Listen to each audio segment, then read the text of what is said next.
Yes, I specifically wanted that on my list. Yeah.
Good morning, everyone. We're here today for a hearing in the matter ARB 3, 2017, before Justice Sir Jeremy Cooke.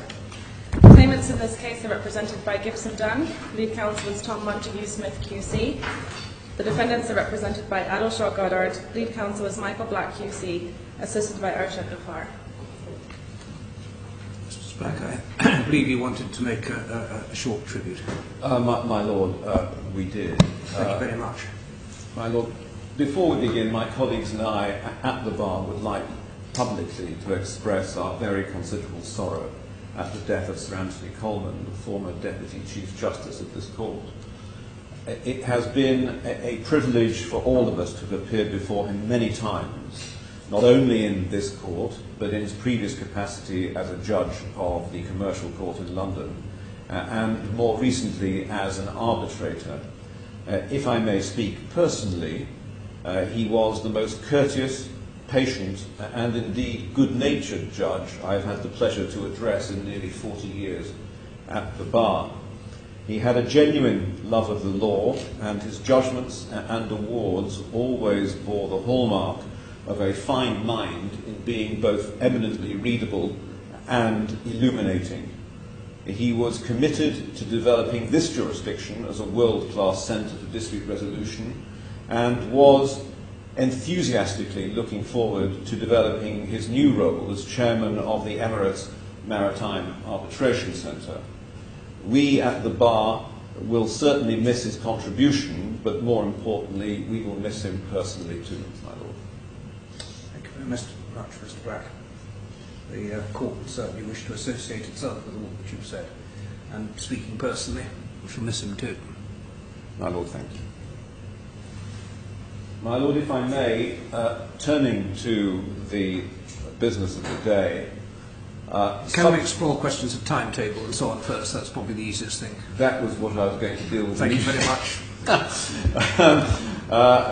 Subject to my Lord's approval, Mr. Montague Smith and I had agreed that I would open the defendant's applications. Yes. Mr. Montague Smith would respond and I would reply, and that Mr. Montague Smith would then open the disclosure application and I would reply and he would respond. In terms of the timing, again, we've discussed how long we think will be.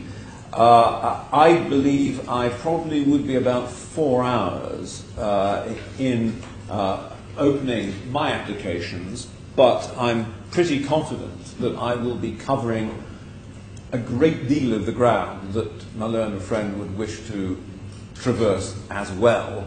And so I hope, in fact, that would shorten matters.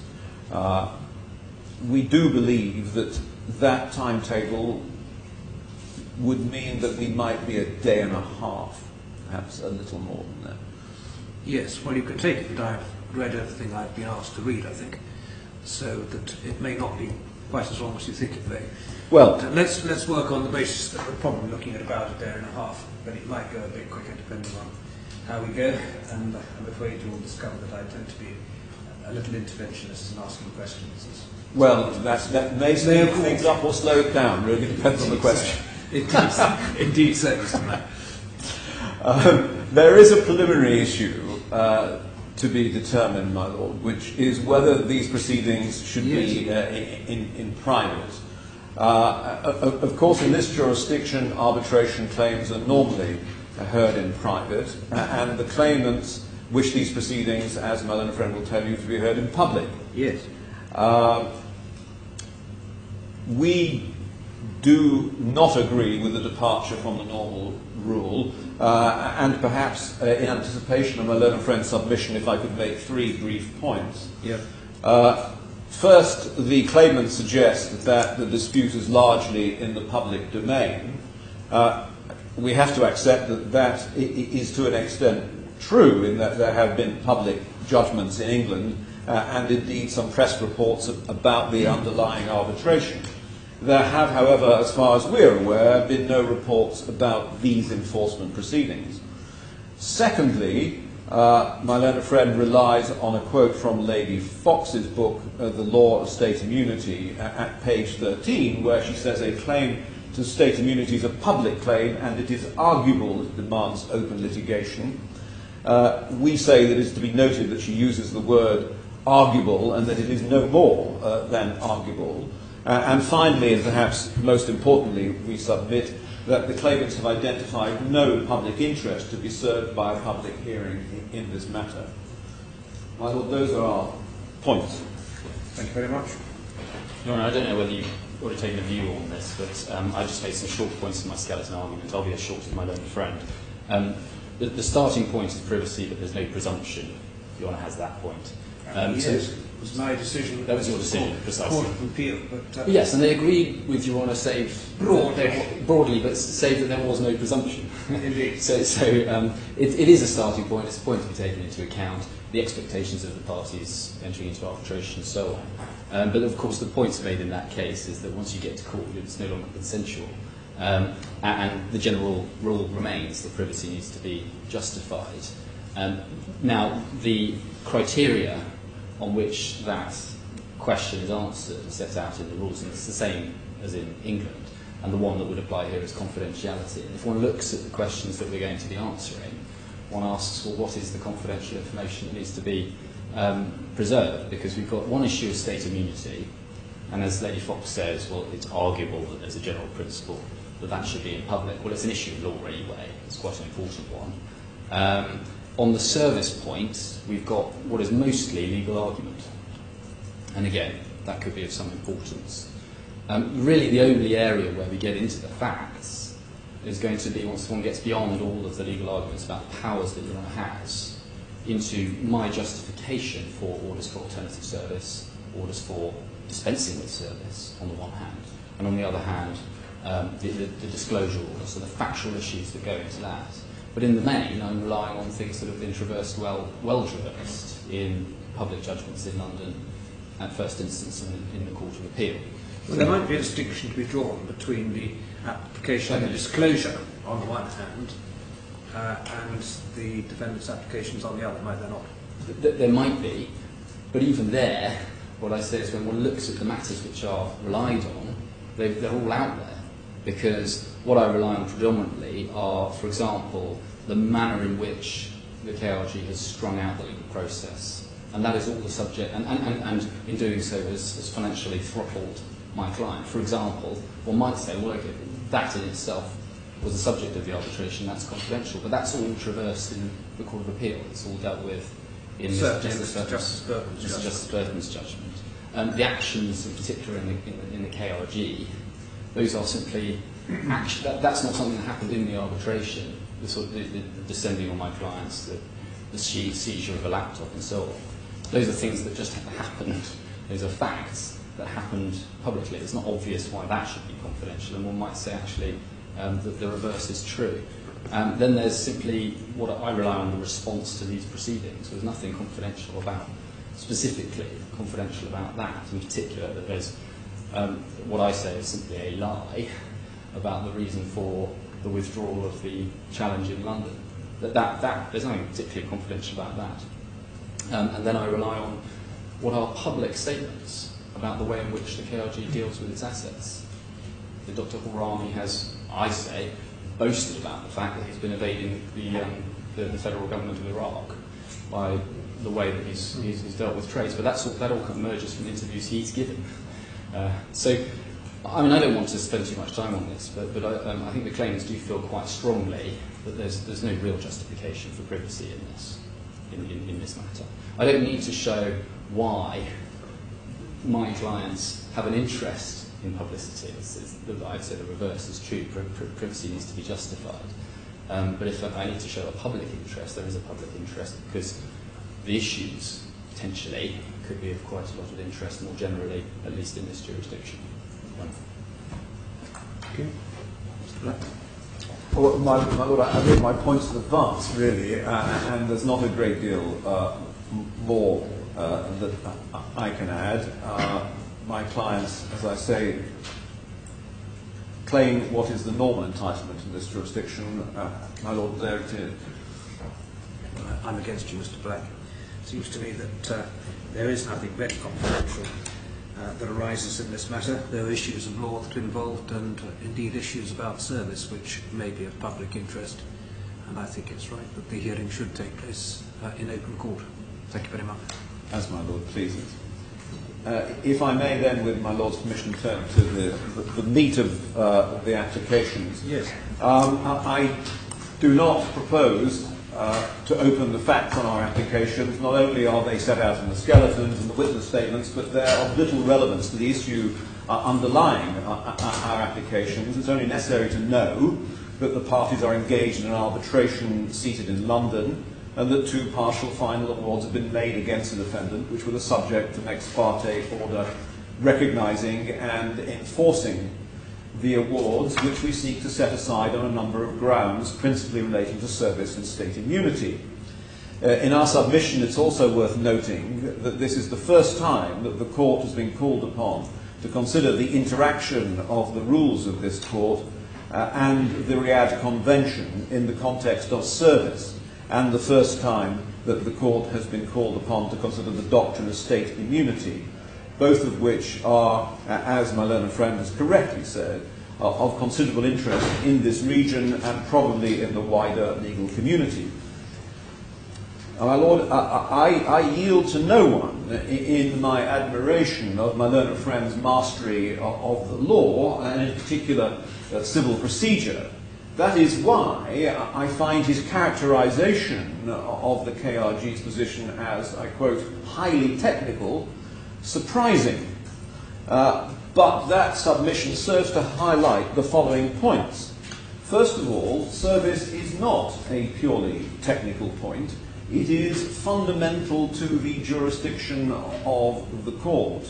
And may I just take you to a brief passage in Dicey on that point, which my Lord will find in bundle G3 at tab 78. And it's going to be right at the end of that tab.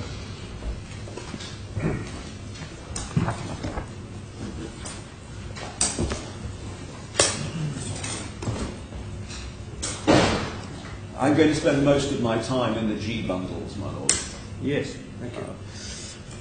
But this is chapter 11 of the current edition of Dicey, and I should just like to direct the court's attention to Rule 29.1. It says, subject to Clause 2, the court has jurisdiction to entertain a claim in personam if and only if the defendant is served with process in England or abroad in the circumstances authorised by and in the manner prescribed by statute or statutory order.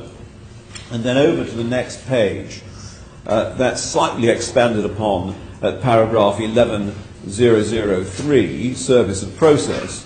Clause 1 of this rule expresses the general principle that in England, service of process is the foundation of the court's jurisdiction to enter a claim in personam. Every action commences with the issue of a claim form, when process cannot legally be served upon a defendant, the court can exercise no jurisdiction over him. In proceedings in personam, the converse of this statement holds good, and wherever defendant can be legally served with process, then the court, on service being effected, has jurisdiction to entertain a claim against him. So we would say that far from being a mere technicality, service is fundamentally at the root of what we're going to be considering today. Secondly, and looking at the way in which my learned friend has addressed the issues, we say that by failing to take the issues on these applications in their proper logical order, the issues are elided and obfuscated. Service comes first. If service has not been effected, the issue of immunity does not arise. And the proceedings will be a nullity, and all orders made must be set aside, irrespective of the non-disclosure issue, which we'll come to later. And I should like to take you in the same bundle to a Canadian case called TMR against the State Property Fund of the Ukraine, a decision of the Supreme Court of Newfoundland and Labrador in 2005. And may I just take you to some paragraphs in the judgment which explain what it's about, and one will see some similarities in the present case. If you'd be kind enough, please, to turn immediately to paragraph 12 of the judgment. Tab. I'm so sorry, it's tab 90, do forgive me. Thank you. Unfortunately, the report isn't paginated. But if I could take you to paragraph 12, just to set some background, we see that in August 2003, counsel for the claimant TMR appeared ex parte before Madam Justice Dunn to speak to the originating application, and by an order of the learned judge, it was ordered that an award against the Ukrainian party was recognized and enforced in the province in the same manner as any other judgment of the court, and that certain sums had to be paid. So it's an application of similar nature to the present. Then, if you would be kind enough, please, to turn on to paragraph 38.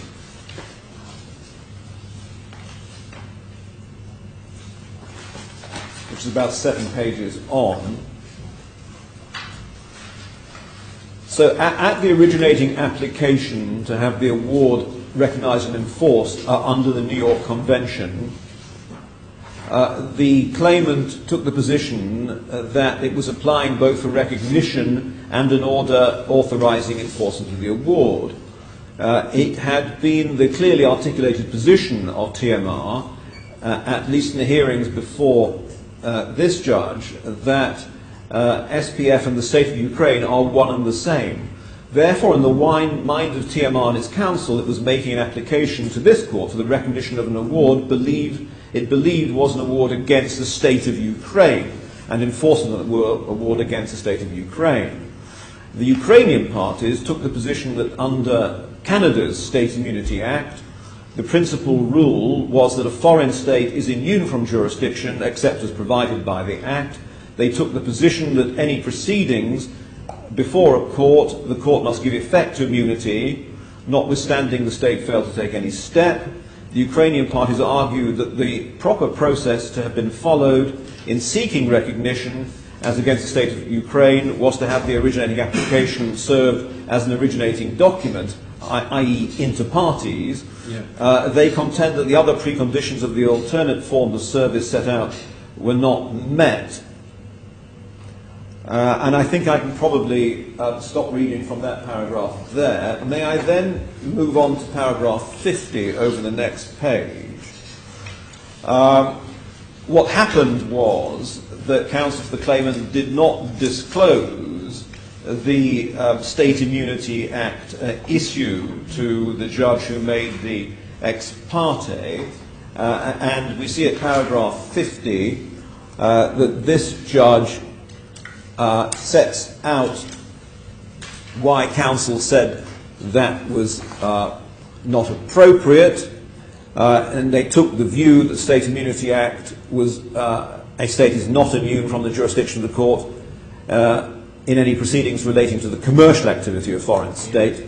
We'll come to that in a little more detail later. And the New York Convention is intended to operate as a summary procedure. 51. This argument of TMR does not take into consideration Article 5.2 of the Convention, which sets out as additional grounds on which recognition and enforcement of the arbitral award may be refused, the fact that the court can refuse recognition on the public policy ground.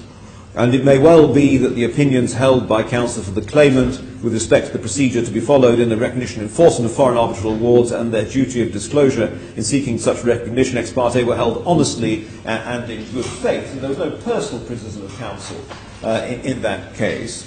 If we then turn on to paragraph 58, the judge found nevertheless that counsel was aware both of the jurisdictional immunity and the execution immunity issues which were being tried at that time before the federal court, and that they were live issues. Then passing on finally the next page to paragraph 61, the judge held that contrary to a couple of authorities cited to him, that service of the originating document on a foreign state is required to be made according to the Canadian Act, that unless and until that is done, no jurisdiction exists in a Canadian court to enter judgment against a foreign state. And then finally 63, the wicket I've been taking the long run-up to, where the judge says this: these arguments are material facts which ought to have been disclosed to Justice Dunn and Thompson. Thus, on the argument of material non-disclosure alone, I am satisfied that the orders of Madam Justice Dunn and Mr. Justice Thompson are to be vacated, insofar as they purport in any way to recognise and enforce the award in this province in the same manner as any order of a judgment of this court, notwithstanding the originating application, the Dunn order, and the affidavit of Sarah Maxto Gray and Francois Poncet may have been served upon the state of Ukraine pursuant to the provisions of Section 9 of the State Immunity Act. Additionally, I make this ruling vacating the Thompson order on the ground that on 5th of November, the 60-day period after service of the originating document before taking the final step to judgment as required by the State Immunity Act had not expired. Therefore, the recognition and enforcement orders of the two judges, insofar as they relate to recognition and enforcement proceedings to enforce, shall immediately be vacated. And there had been an aircraft arrested in that case, and he ordered that it be released.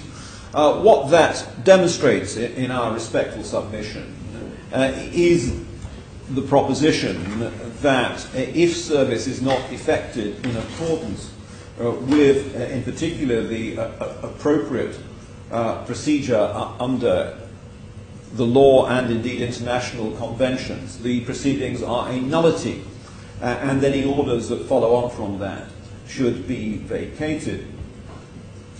Our third point in opening is that the doctrine of state immunity cannot be dismissed as a mere technicality.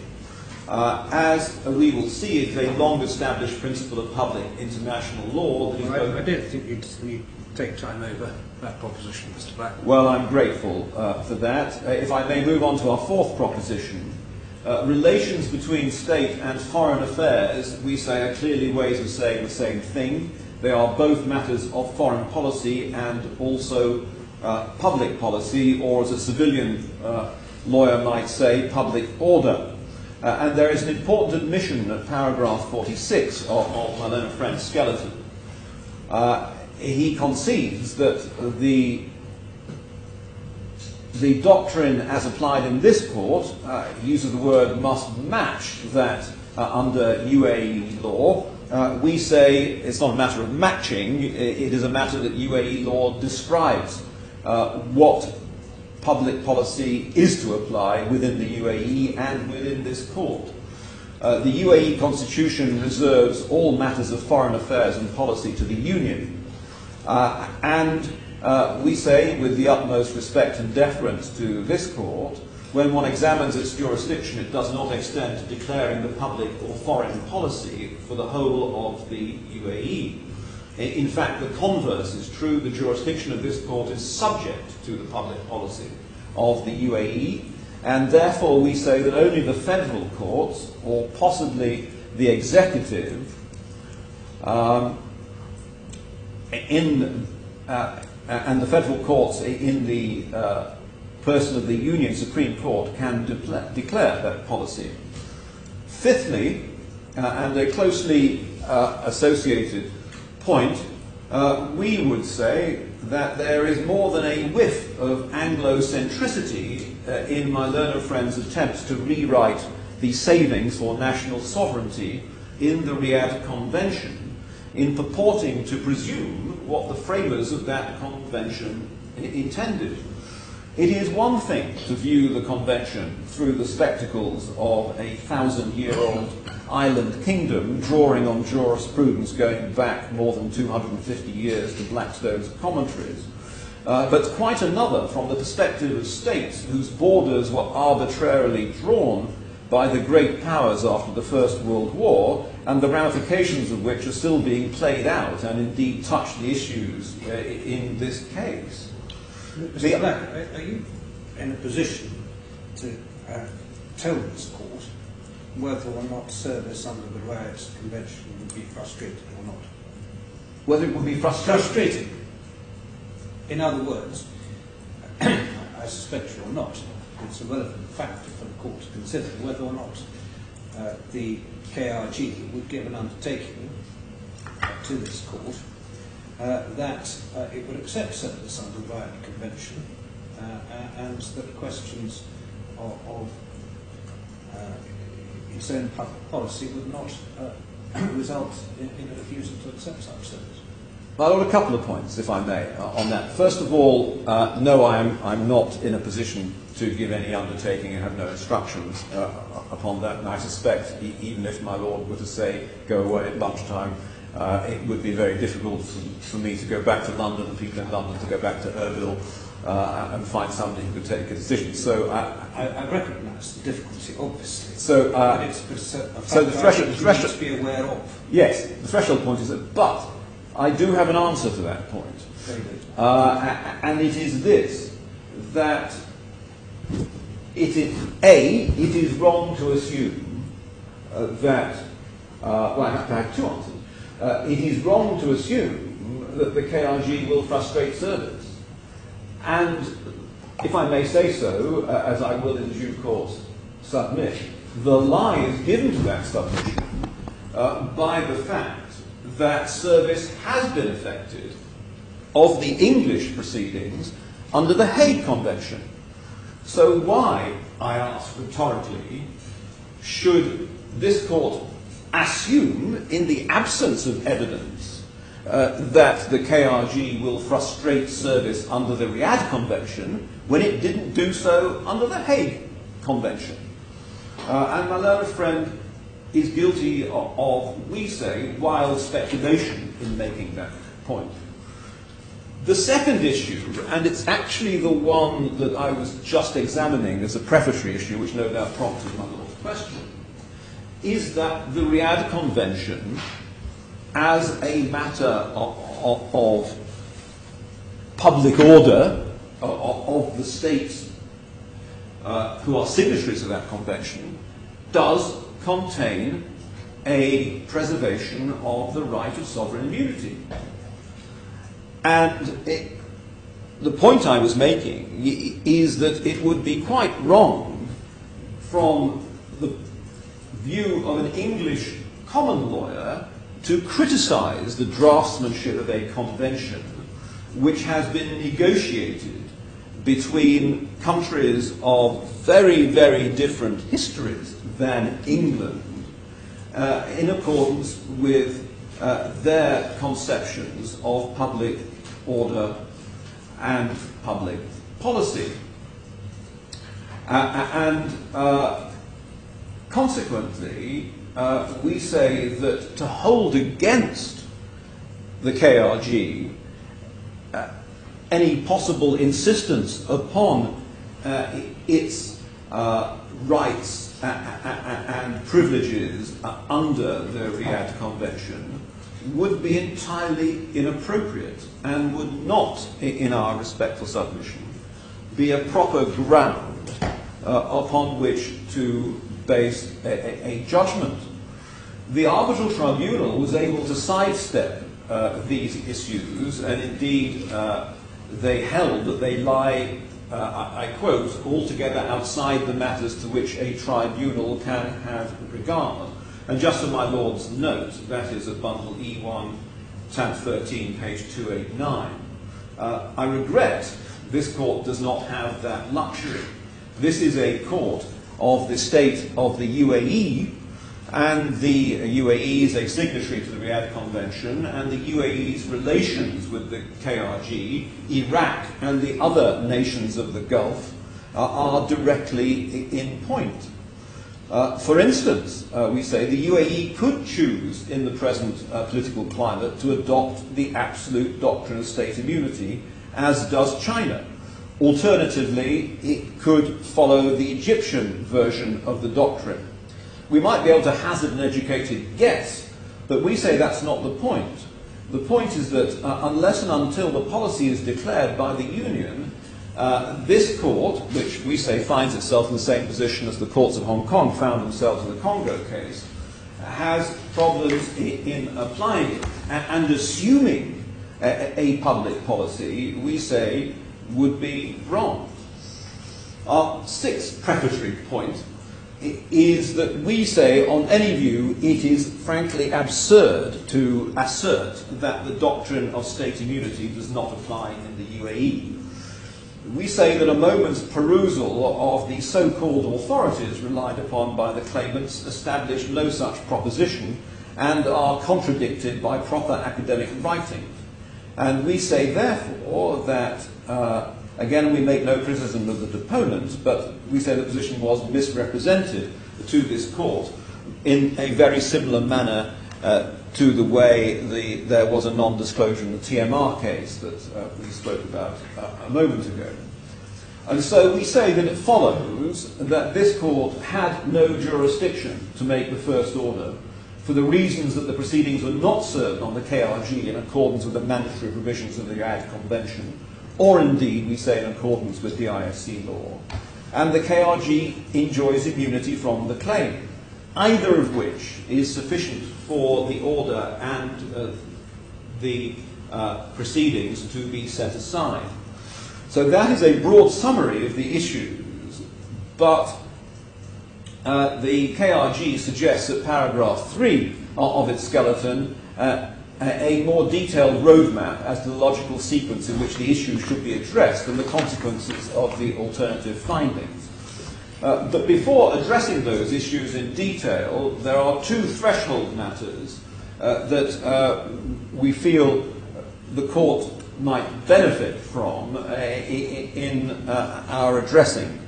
The first is the complicated interaction of the constitutional, treaty, and legislative provisions that affects this court's jurisdiction. And the second is what we say is the correct international status of the KRG. And so, if I may begin to embark upon the first of those, and this is ground that no doubt also prepares my learned friend's submissions as well, so I hope it's, I'll be forgiven for taking a little care over this, because these are central issues. May we begin with bundle G1 at tab 23.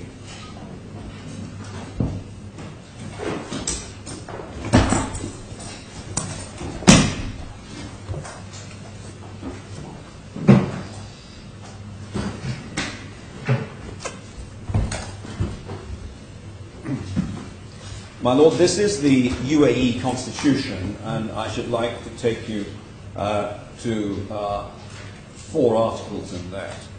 The first one is Article 90. Well, in fact, no, I ought to take you to a 5th because it comes up later, I think, in a friend's submissions. There is pagination at the bottom right-hand corner, and one sees page 6, Article 41. a person has the right to file a complaint with a competent authority, including a judicial authority, against the violation of rights and freedoms stipulated in this part. My learned friend relies upon that in saying there is no doctrine of state immunity in relation to foreign sovereign states. So we'll come back to that later. Again, pagination at the bottom right, page 15, Article 99 of the Constitution.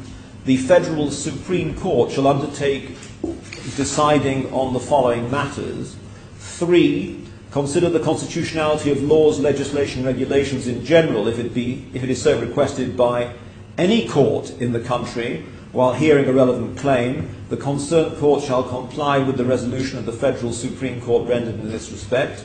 4. Interpret the provisions of the Constitution, if it is so requested by any federal authority or by the government of any emirate. Any such interpretation is binding on everyone. 7. Hear the claims of conflict of jurisdiction between a federal court and a local court in an emirate. And 8. Hear the claims of conflict of jurisdiction between a court in an emirate and a court in another emirate. The rules governing these claims shall be regulated by federal law. And then if we may go over the page to Article 120, and it's just subparagraph 1.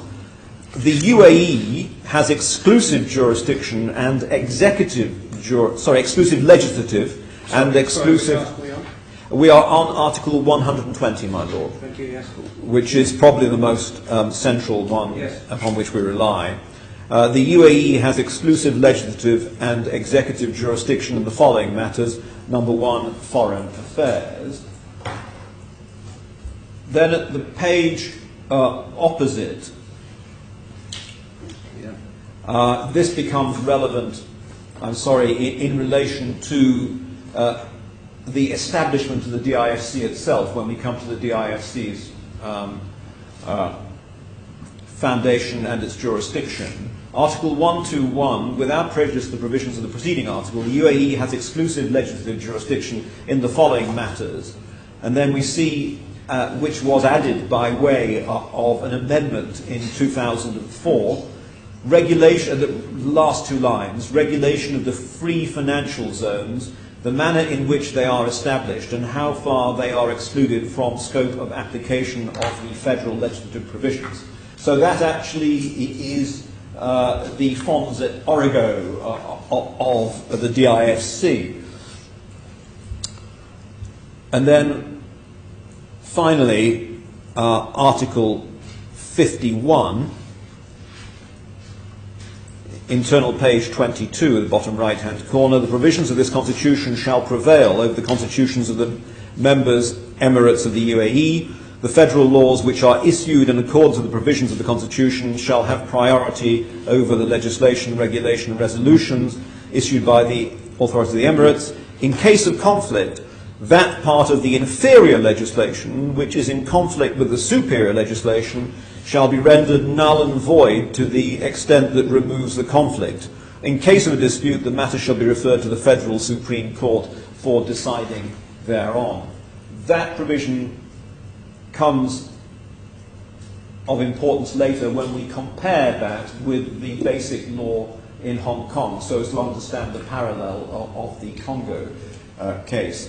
But that refers to the Union Supreme Court, and the next tab is what is colloquially known as the USC law, the law establishing the Federal Supreme Court. And I'd just like to take you to a couple of articles within that, if I may. Articles 58 and 59, again, pagination bottom right-hand corner, page 12. Article 58, request for examination of constitutionality to be raised before courts in respect of a case being tried by such courts shall be referred to the Supreme Court by virtue of a grounded decision.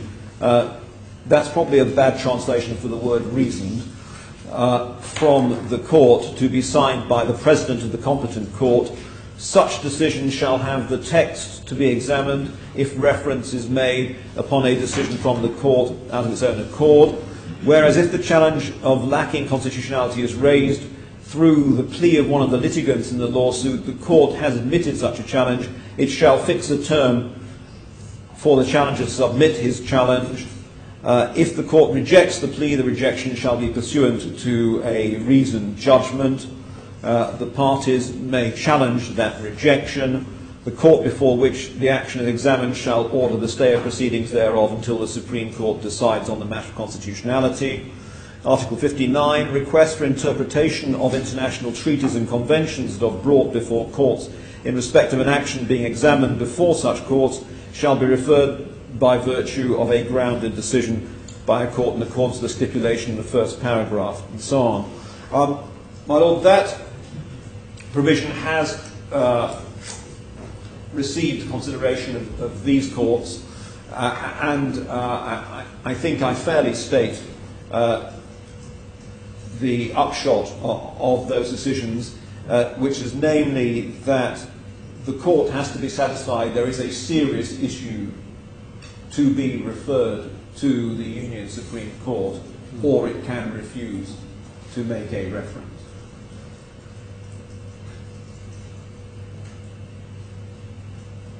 It is also useful, my Lord, in our submission to look at the concept of public order in the UAE as an overarching concept. The words public order and public policy have been said by this court to be synonymous. I don't think it's a controversial proposition. And, my Lord, I won't take you to the authority of merely give you the reference, which is in our skeleton anyway, in case of Egan and Eva decision of it's just a matter of wording. It's order publique in civil law terms. Yes, is what well, we're talking about. my Lord is familiar with it, and I don't need to labour the point. But, of course, each civil law jurisdiction has its own conceptions of public order. And may I take you to what we say are the UAE conceptions of public order. The Dubai Court of Cassation described public order in a case of the 16th of September 2012, which is to be found in the bundle that we already have opened at tab 5.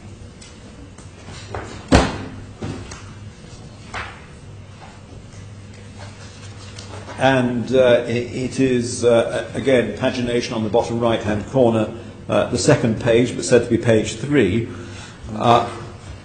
About the middle of the page, the Dubai Court of Cassation describes public order as one of the first basic controls that shall be considered throughout all actions and provisions related to the higher interest of the community and to the social, political, economic or moral bases in which the state shall be based upon. And, my Lord, I should like very much... I couldn't find that. Oh, I'm so sorry. It's about the middle of the page. Yeah. And the actual line begins by considering. Got it. Thank you. And then it's the following 3 lines, essentially. Yes, thank you. And the word that I should like to emphasize in that extract is political, because we will come back to the question of politics in the context of sovereign immunity. There is also a statutory definition of public order in the UAE Civil Code. And we find that, again, in the same bundle at tab 25.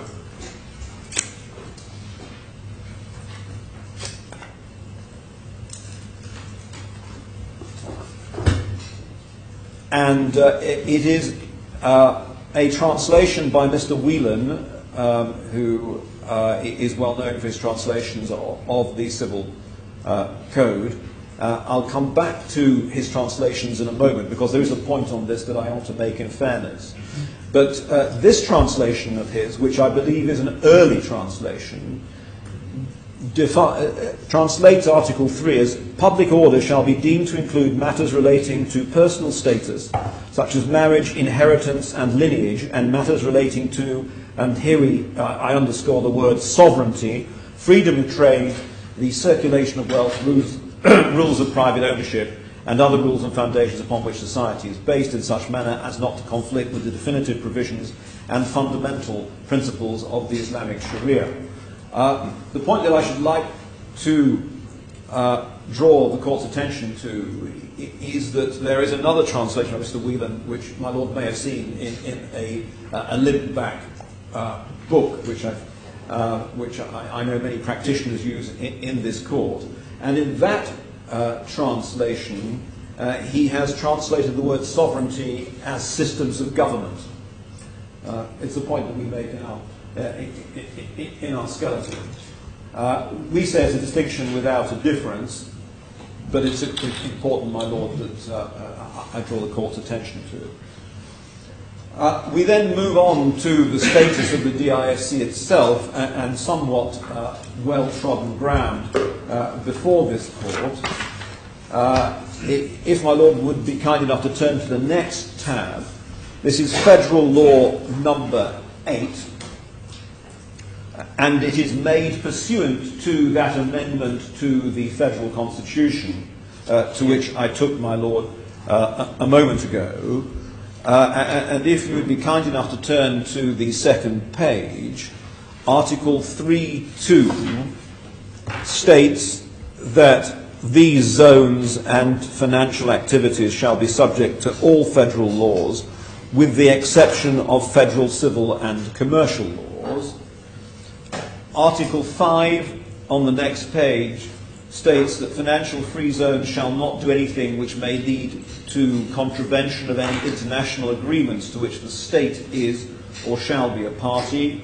Article 6, the financial free zones may enter into a memorandum of understanding and cooperation with similar counterparties, provided they do not conflict with the treaties to which the state is a party. My learned friend in his skeleton, again for the note at paragraph 50, refers to the law on the application of civil and commercial laws, DIFC Law 3 of 2004, Article 8, sometimes referred to as the cascade or waterfall provisions, and no doubt they have been cited to my Lord. I think I can just say this, that is something of both an Aunt Sally and a red herring. We do not rely on Law 3 to import... Even a straw man? Or even a straw man, indeed. We do not rely on this law to import English law into the DIFC.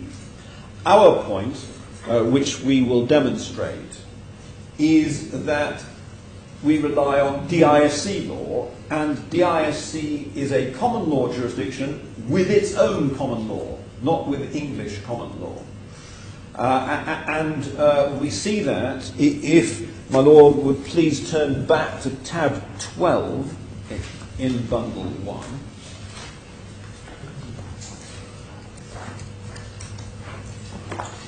The case of Fidel and Felicia. Of course, my Lord, these are all anonymized names in our arbitration claims.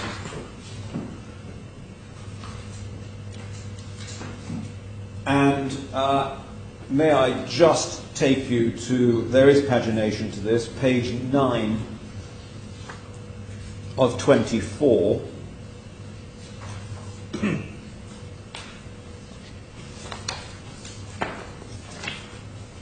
This is a decision of the Court of Appeal, where it is said at letter G, DIFC law is not, brackets, solely, close brackets, the law of England and Wales, or of any other common law jurisdiction, and differs from orthodox common law in several respects, including on matters as fundamental as contractual interpretation. Would you then please turn on to, in the same report, to paragraph 55 at page 13, where it is said, "It is immediately apparent from its origins that the fact doctrine does not readily apply to the DIFC. Unlike Where on page 13? Paragraph 55, right at the top. Thank you. And it's the second sentence that's the one to which I'd like to direct your attention. Unlike the English courts, the DIFC courts are not restricted to applying only English common law or even DIFC law." And then finally, at paragraph 66, which is at the top of page 15. Can you just read on to the next sentence? In paragraph 55? Yeah, okay. "With regard to substantive law, the DIFC courts are, pursuant to Article 8.2 and that's Law 3, allowed to apply laws other than DIFC law, including laws of any jurisdiction expressly chosen by any DIFC law.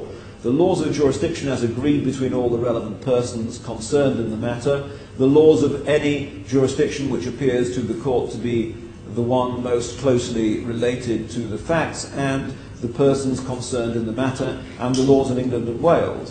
With regard to rules of evidence, the DIFC court may, pursuant to Article 50C of the DIFC court law, apply rules it considers appropriate to be applied in the circumstances." And it is worth making the point that I think my learned friend makes, that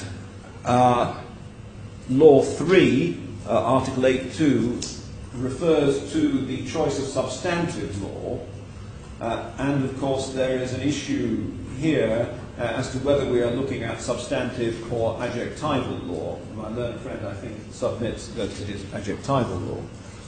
I may need more help here, Mr. Black. I may need to look at Article 8. Oh, my Lord, yes. Even though I realise that it's not your case that you read it. Yes, in which case... What I'm troubled by is this, and I need some help on it if it becomes relevant at the end of the day, and that is the extent to which the law of the DIFC can be said to incorporate either customary international law, in any sense at all, yes, or some other law, and in what circumstances. And I don't quite understand what you mean when you say that it, quote, incorporates, quote, common law, unquote.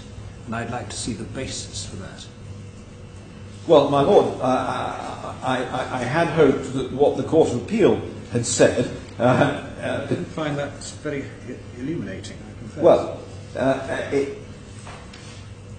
the DIFC, if we go back, I will take you to part 2 of Law 3 in a moment.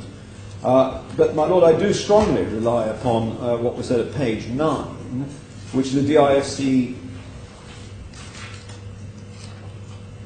DIFC law is not solely the law of England and Wales or any other common law jurisdiction, and differs from orthodox common law in several respects.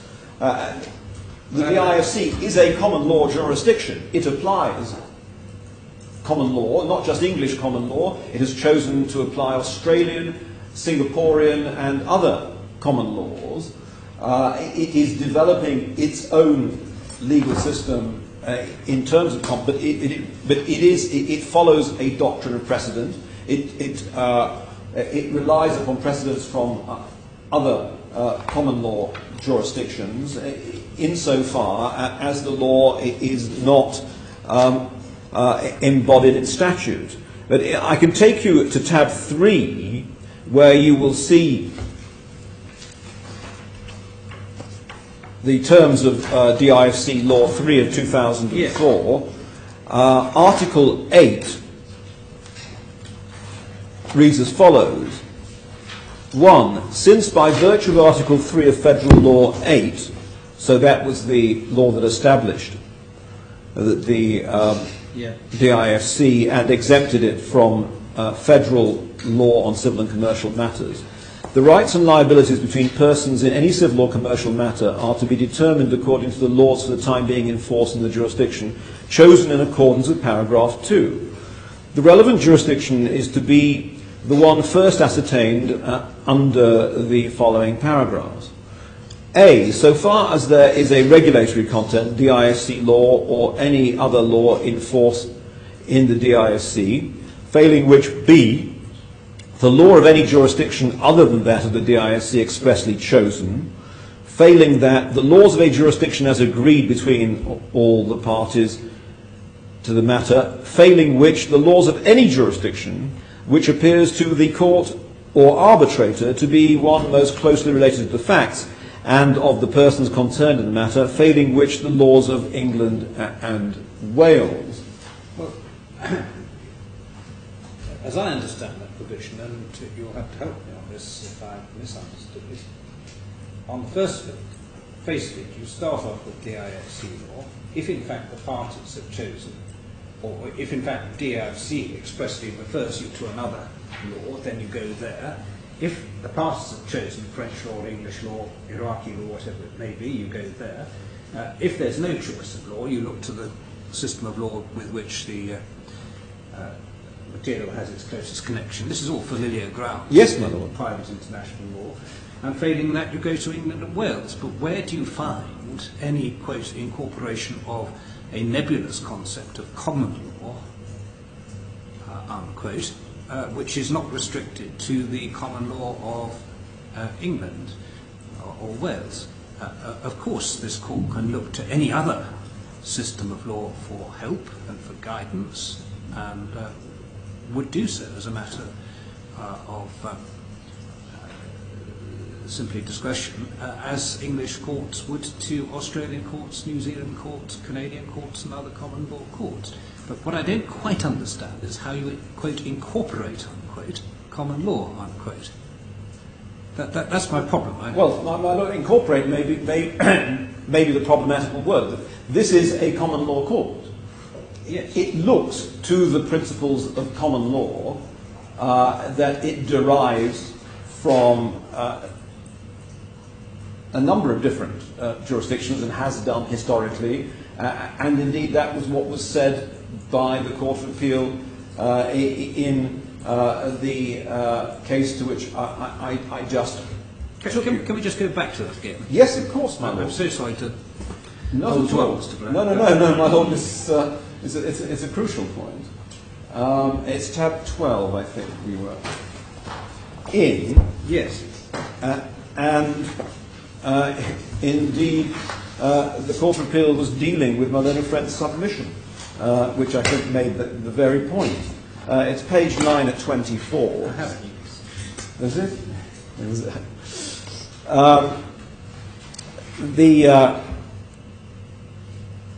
At letter G, it was about... Can you just help me as to what the issues were? Yes, the issues in that case was whether or not this court should adopt what was roughly termed the English approach to expert evidence in terms of issue of particularly Emirati law, but foreign law generally, or whether it should adopt what was termed the international approach, as is more customarily adopted in international arbitration, where foreign law is made by way of submission rather than by expert evidence. Yeah. And the Court of Appeal held that this court should follow the international practice, in particular since it has, rather like arbitral tribunals, a mixed international bench. And it did not follow the English common law doctrine that foreign law should be proved as a matter of fact. And so the Court of Appeal was making it clear that it was not bound to follow English common law, but that it develops its own common law derived from the laws of different places. And so, I mean, if one reads through through G to H, If expert evidence of non-DIFC UAE law were required in every case because it is foreign or non-DIFC law, then expert evidence would a fortiori be required of all other foreign laws, including English law, which would be, quote, absurd. The appellant attempted to avoid this conclusion by stating that DIFC law incorporates common law. But DIFC law is not solely the law of England and Wales or of any other common law jurisdiction, and differs from orthodox common law in several respects, including on matters as fundamental as contractual interpretation. The appellant's assertion that DIFC law incorporates foreign law is a tacit admission that having experts give evidence on English, Singapore, Malaysian or Australian law, for example, would be absurd, which can only be because, one, the DIFC courts have judges with expertise in those systems of law, and the similarities between common law systems means that all judges have a firm and common foundation on which to approach the laws of other common law countries. In other words, the appellant is in fact saying that the experience and qualifications of DIFC judge in another system of law is a relevant factor in deciding whether expert evidence is required, which was the effect of Talim. And this was a summary of my learned friend's submissions in that case. And then we go on to, as I say, paragraph 55, where the court says, unlike English courts, the DIFC courts are not restricted to applying only English common law or even DIFC law, and they refer to the statutory provision to which I have just taken you. And then at the top of page 15, paragraph 66, as stated by Deputy Chief Justice Coleman in Talim, the DIFC courts are no ordinary courts. They are common law courts, administering justice within a circumscribed jurisdiction covering civil and commercial matters only, with a wider jurisdiction exercised by the non-DIFC Dubai courts in the UAE. The non-DIFC Dubai courts administer local law that is derived from the civil law system, with different principles applying both in relation to substantive and civil law in relation to adducing evidence. Some, but not all, of the DIFC judges are trained in non-DIFC UAE law. The result is that where questions of non-DIFC law arise before the DIFC courts, the judges hearing the case may or may not be qualified in non-DIFC UAE law. Where such questions arise at the DIFC Court of Appeal, the judges hearing the appeal may be comprised of only some judges that are qualified in non-DIFC law. Oh, the point that was being made there is that this is a common law court, but it draws upon many sources of the law and is not confined to English common law. It effectively develops its own legal thinking as appears from its judgment. So perhaps it was the word incorporated that produced the problem. Can I take you to a second decision, which I hope also illustrates this? And it's at tab 17 in the bundle, the Protiviti case. Again, yeah, thank you. Again, a decision of the Court of Appeal. And may I take you straight away to paragraph 29, which is on page 6.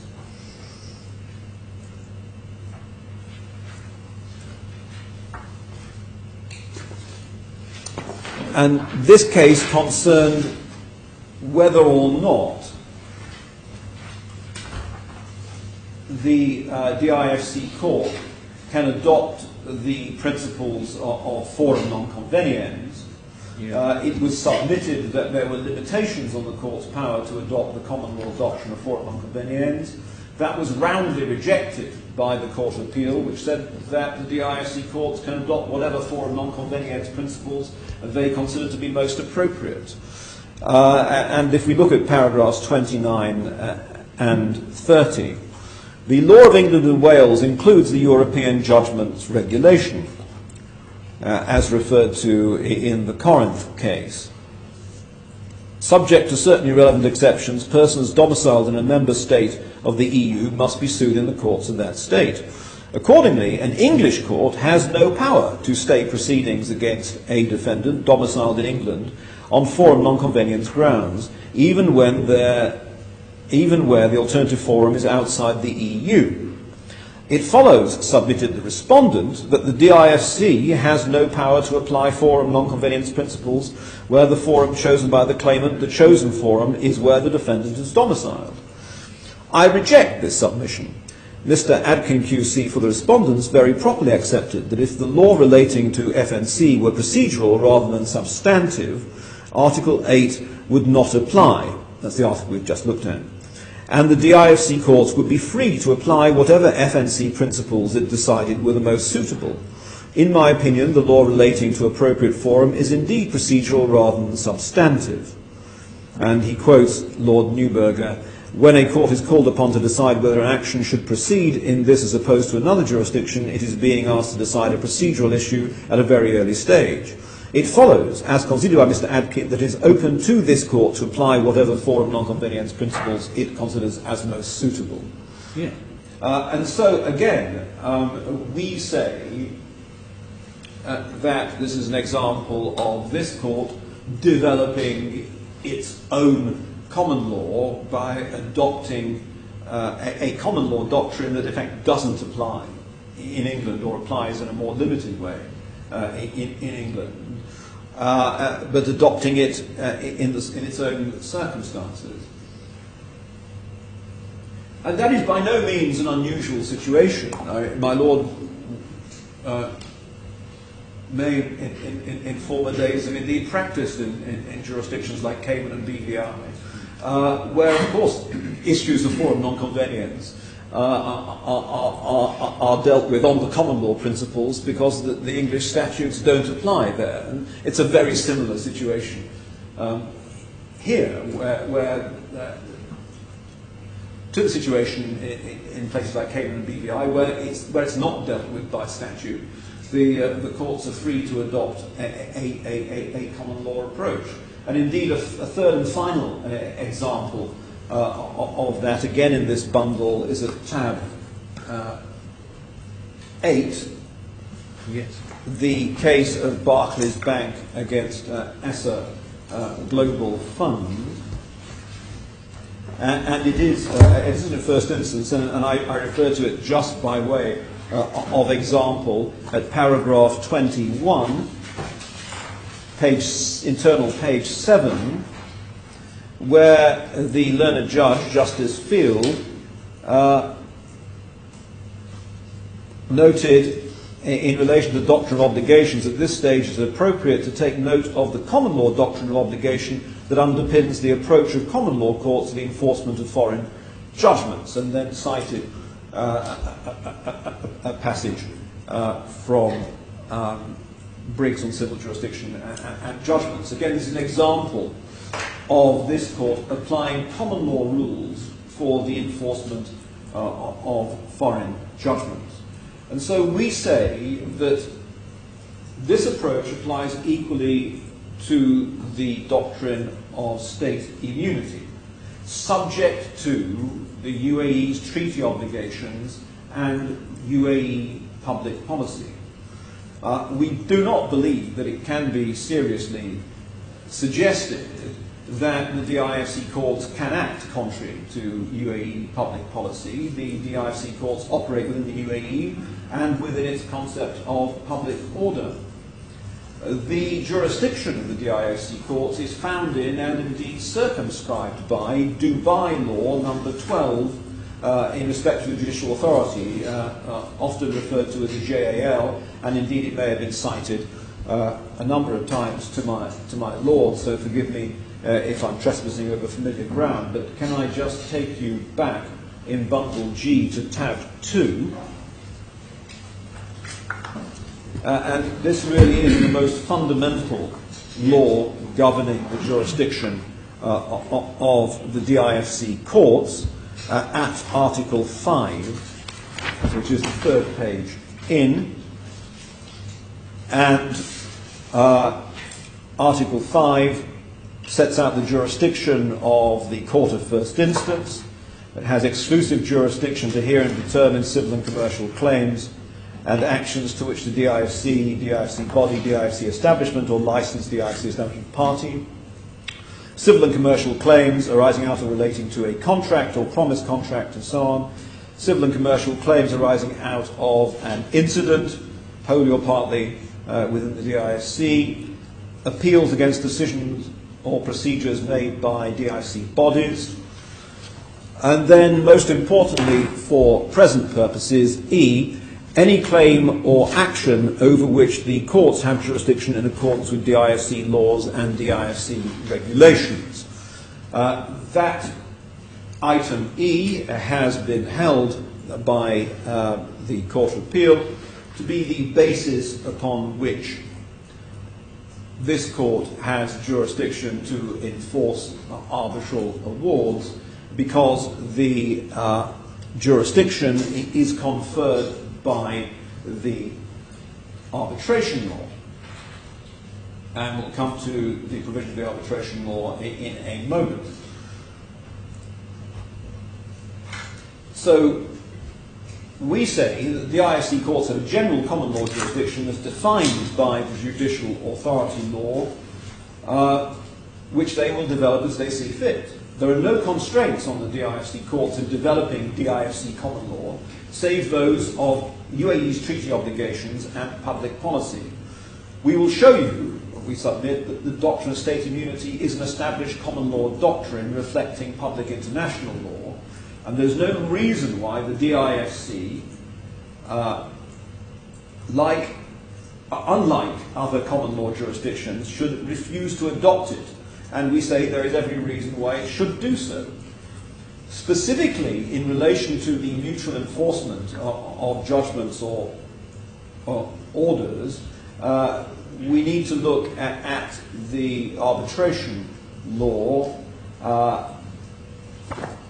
which... Sorry, what's the tab? Tab 1, thank you very much. No, thank you. We need to go to Articles 42 through to 44, if we may.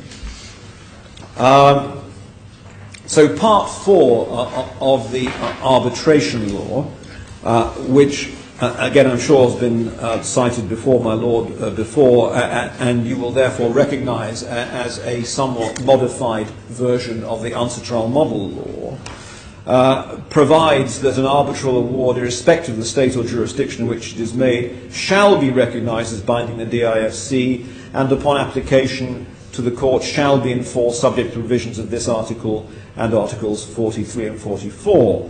And then there is a saving for the avoidance of doubt where the UAE has entered into an applicable treaty for the mutual enforcement of judgments, orders or awards in DIFC. Awards, the DIFC court shall comply with the terms of such treaty.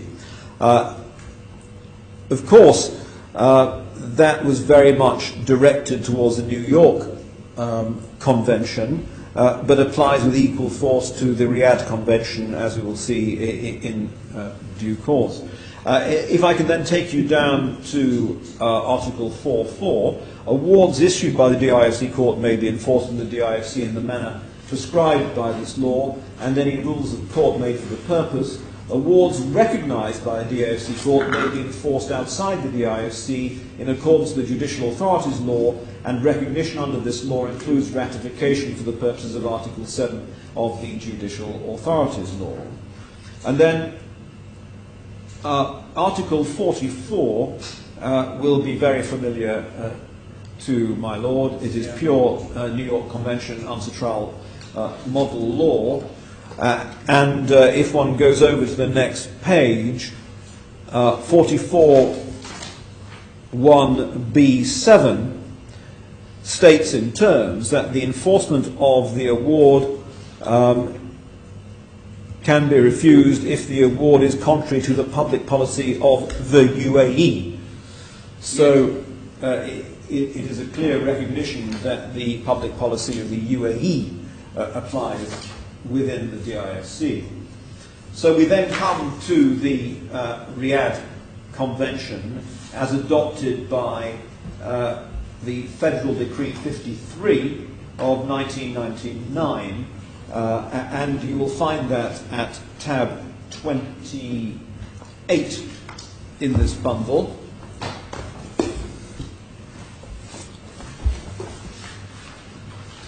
It is right to say that my learned friend appears to rely upon a different translation of the convention. Does it make any material difference? It might do, my lord, yes. We rely upon the one that's in the bundle. We say is the official translation, which forms part of the federal decree adopting the convention. I am advised by Arabic-speaking co-counsel that even this translation is by no means perfect. And I'll come to that. I'll try, if I may, to exemplify the differences between us. My learned friend has inserted in the bundle, behind this tab, the other translation. Thank you. I think it's gone. Has it gone in the judge's bundle? I think so. I think there might be a separate tab 28B. I've got mine anyway. No, I don't. Hold on. Oh, yes. Beg pardon, I do, yes. Thank you. Yes, I see. But So one's the official Gazette translation, is it? I'm sorry, my lord. This is a translation of the official Gazette. So That is my understanding. Whose mine. translation is it then? The one that is at tab 28, Yes. I am instructed, is the translation of the version that forms part of the federal decree adopting. Well, it's a Westlaw version. It's a Thomson Reuters. Well, that's what I'm saying. It's Thomson Reuters. I Yes. see at the bottom. Yeah. I'll try and exemplify, I hope, what is Thank you. the difference, if any. The articles that it's necessary to look at for the purposes of this hearing begin at Article 6. Yes.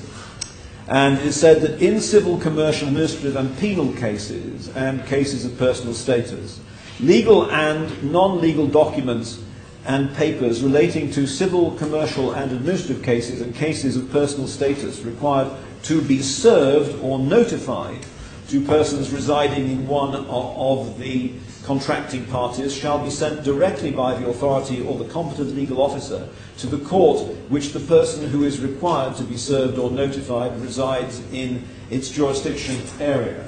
Yes. Now, my lord, as I understand my learned friend's point, he says his translation is that required to be transmitted rather than served. As I say, I'm advised by Arabic speakers that even the Thomson Reuters translation is not perfect, and that the Arabic uses expressions redolent, if I can call it that, of summoning and notifying. And so it does appear that the word service is better. Because we would say, of course, anybody who has experience or knowledge of the civil law system knows that parties do not serve documents. Court officials summon parties to attend before the court, and court bailiffs, huissiers, serve the court documents. And again, perhaps this illustrates what I adverted to at the beginning of my submission, the real dangers of taking perhaps a parochial view of some of the issues with which this court must grapple. Passing on down through Article 6, I think to the last part, such service of notice or notification made in the territory of one of the contracting parties in accordance with the provisions of this convention shall be seemed, I suspect it should be deemed, as if it is made in the territory of the contracting party, which applies for such service of notice or notification. May I then ask you to travel to the next page and Article 10, rejecting to execute the application for service. It is not permissible to reject to execute the application for service of notice or notification in accordance with the provisions of this agreement, unless if the contracting party which is required to execute it thinks its execution prejudices its sovereignty or public order therein. So there are the savings that, again, we referred to earlier for sovereignty and public order. Article 11, methods of service of notice or notification. Service of notice or notification service of notification or notification of seek, such documents and papers shall be carried out by the relevant competent authority, and they may be delivered to the person who is required to be notified or served if he accepted them at his discretion. Service, I'm afraid I cannot help you with that phrase. I have found no learning on what that phrase means, at his discretion. Service of notice or notification may be carried out in accordance with a certain method. It's simply saying if the person agrees to accept some other form of service. That's all it's saying, isn't it? I am not sure, to be frank. If accepted, his discretion may mean that he has the discretion whether or not to accept or reject service. Exactly.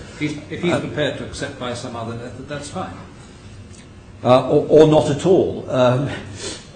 My Lord, I confess freely that I found some difficulty with that wording in the English, and perhaps I will speak again with my Arabic-speaking colleagues on that.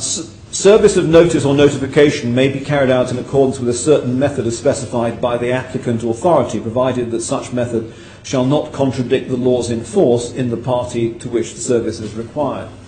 May I also take you, while we have the convention, to Article 25, since it may arise later. Article 25 is in fact about the execution of judgments, so it is not immediately relevant, but it may be prayed in aid and is referred to in some of the writings in relation to the question of immunity. So Article 5 says, in the application of this part, the judgment shall mean any decision of whatsoever description issued in accordance with the legal or venue procedures of the courts of any competent authority of one of the contracting parties.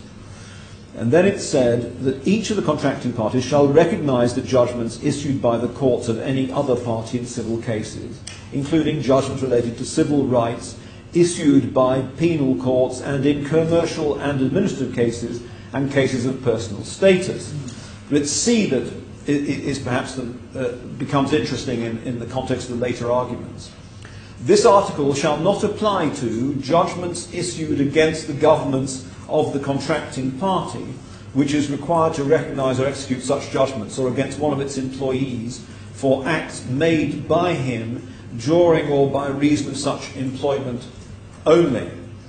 Well, we would say that, and this is of course about execution rather than service or immunity against suit, but this is, we would say, an expression which has, we will see, been incorporated in the domestic law of the UAE of a sovereign immunity exception.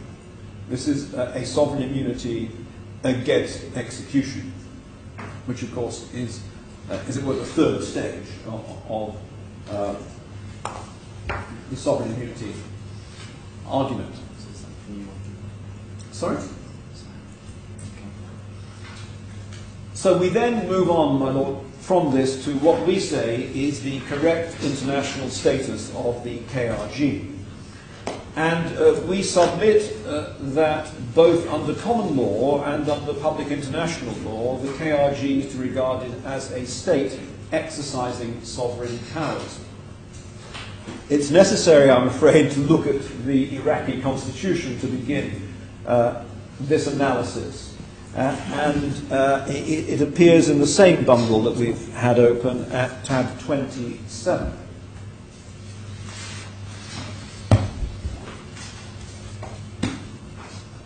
And at Article 111, oil and gas are owned by all the people of Iraq in all the regions and governorates. Article 112, first, the federal government with the producing governorates and regional governments shall undertake the management of oil and gas extracted from present fields, provided that it distributes its revenues in a fair manner in proportion to the population distribution in all parts of the country. And then if we go to Article 115 over the next page, all powers not stipulated in the exclusive powers of the federal government belong to authorities of the regions and governorates that are not organised in a region. With regard to other powers shared between the federal government and the regional government, priority shall be given to the law of the regions and governorates not organised in a region in case of dispute. Article 116, the federal system in the Republic of Iraq is made up of a decentralised capital, regions and governorates, as well as local administrations. Article 17, first, the Constitution upon coming into force shall recognise the region of Kurdistan along with its existing authorities as a federal region. Then beginning at the bottom of the page, Article 121, first, the regional powers shall have the right to exercise executive, legislative and judicial powers in accordance with this Constitution, except for those authorities stipulated in the exclusive authorities of the federal government. Second, in the case of contradiction between the regional and national legislation in respect of a matter outside the exclusive authorities of the federal government, the regional powers shall have the right to amend the application of national legislation. Third, regions and governorates shall be allocated an equitable share of the national revenues sufficient to discharge their responsibilities and duties, but having regard to their resources, needs and percentage of their population. And this is in fact the only region, as I understand it. Is that right? As I understand it, my lord, yes. At the moment. Yes. But as I said, equally in my introductory remarks, matters are in a state of flux as we speak.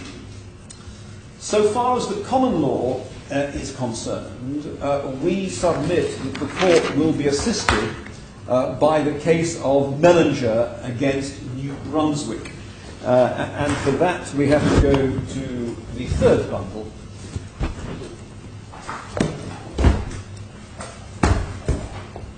G3, and you'll find the report of that case at tab 61. It's probably helpful if I read the headnote for the factual background.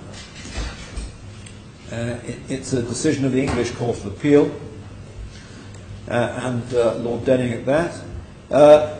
So two industrial consultants brought an action against the New Brunswick Development Corporation and applied for leave to issue the writ for service outside the jurisdiction. They claimed a commission. But then, when it got to the Court of Appeal, New Brunswick took the point that the corporation was in law and in fact a Crown corporation entitled to immunity from suit. That plea found favour with the Court of Appeal, who held that the corporation was an arm or alter ego of the government of a sovereign state and entitled to immunity. And in law, whilst New Brunswick was a province of Canada, it was nevertheless to be regarded as a sovereign state in its own right. And the reasoning in relation to that is to be found, well, it's at page 608 of the report, but it's the third page in, well, it's paginated page 4, in fact, top right-hand corner of this actual print of the report. And it's the penultimate paragraph. This is part of the judgment of Lord Denning in the Court of Appeal, where he says this: On this point, I must mention a preliminary matter. It was suggested by Mr. Kempster that the province of New Brunswick does not qualify as a sovereign state, so as to invoke the doctrine of sovereign immunity. But the authorities show decisively to the contrary. The British North America Act gave Canada a federal constitution. Under it, the powers of government were divided between the Dominion government and the provincial governments. Some of those powers were vested in the Dominion government. The rest remained in the provincial governments. Each provincial government within its own sphere retained its independence and autonomy directly under the Crown. The Crown is sovereign in New Brunswick for provincial powers, just as it is sovereign in Canada for Dominion powers. It follows that the province of New Brunswick is a sovereign state in its own right, and entitled, if it so wishes, to claim sovereign immunity. So, my Lord, we rely upon that judgment, because we say that under Articles 115 and 121 of the the Iraqi Constitution, the KRG exercises all the powers of the state, not expressly conferred on the federal government. And therefore, we submit, it is in a directly analogous position to that of New Brunswick, and so ought to be regarded on this authority as a sovereign state in its own right. It's necessary at this stage, and I think both my learned friend and I refer to this extensively, to look at the judgment of Mr. Justice Burton in the English proceedings in this case, which you will in fact find in Bundle E at tab 34.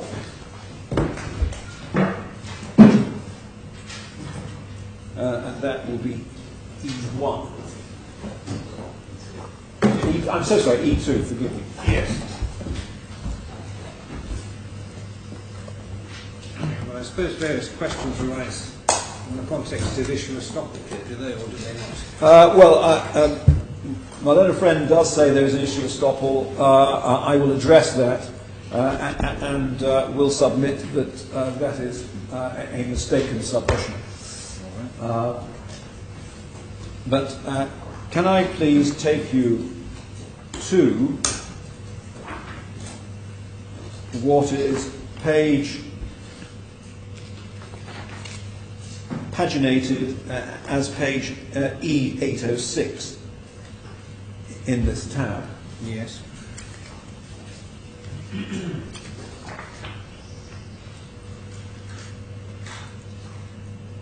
It's a long passage. I'm not going to read it. I have read all of this. In fact, this is Professor Crawford, isn't it? Well, if my Lord is familiar with that, I'm grateful. Well, I need you to draw my attention to anything that you regard as significant. Yes. Professor Crawford is saying that Article 112 does not apply, and it's perhaps most useful, since my Lord has read it, to go over to the next page and just look at the learned professor's executive summary.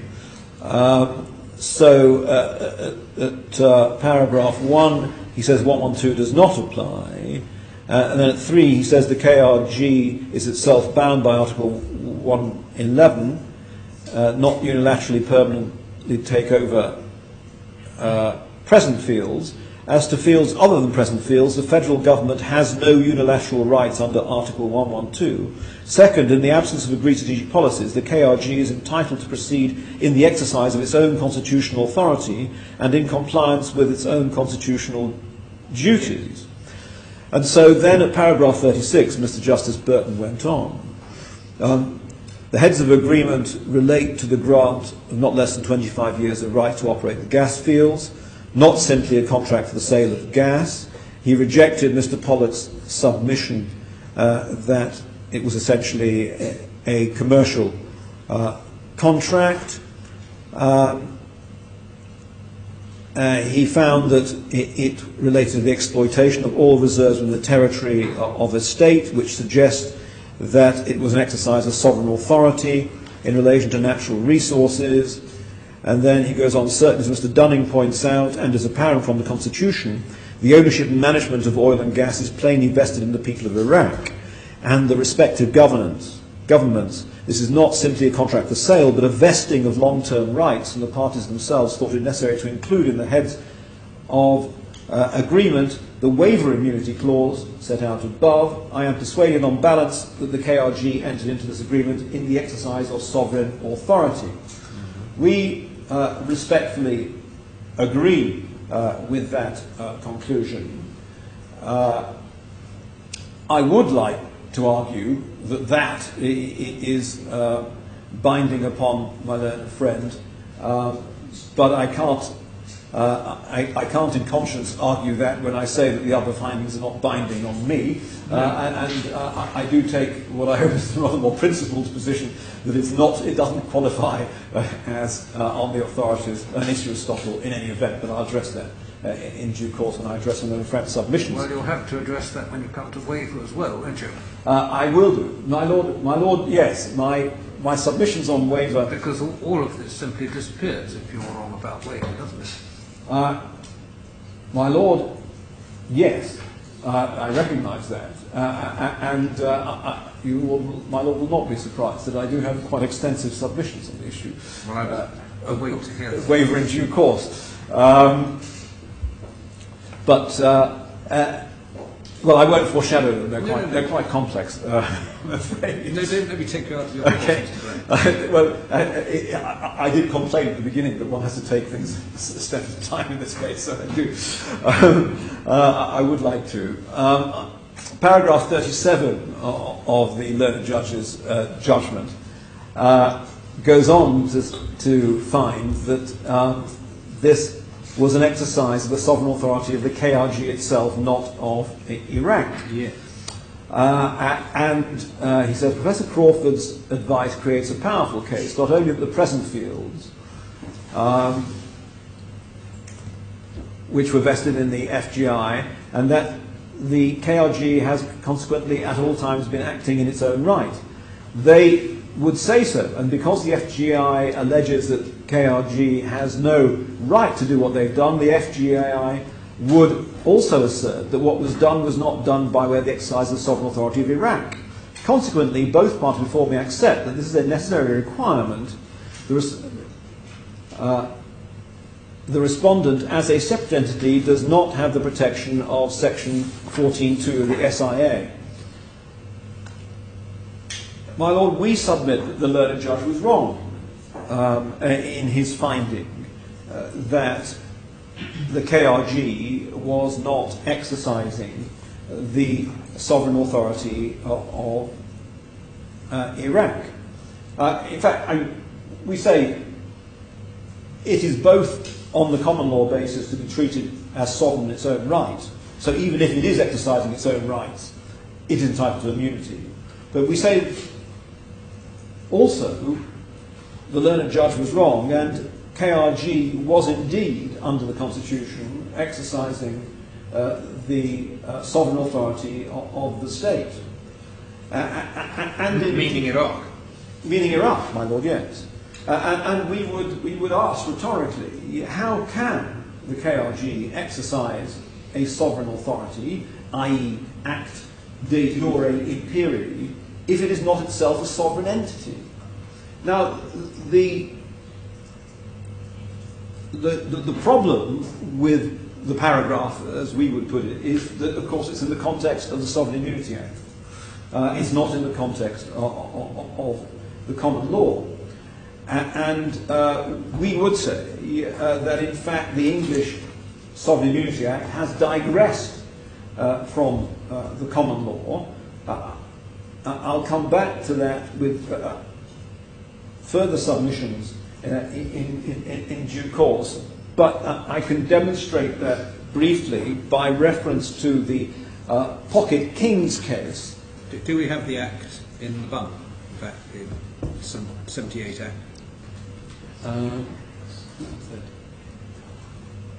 If somebody could help me with that. Tab 30.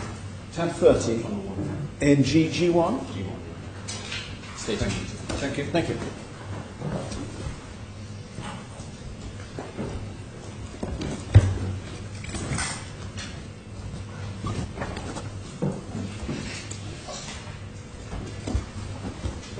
Yes, thank you.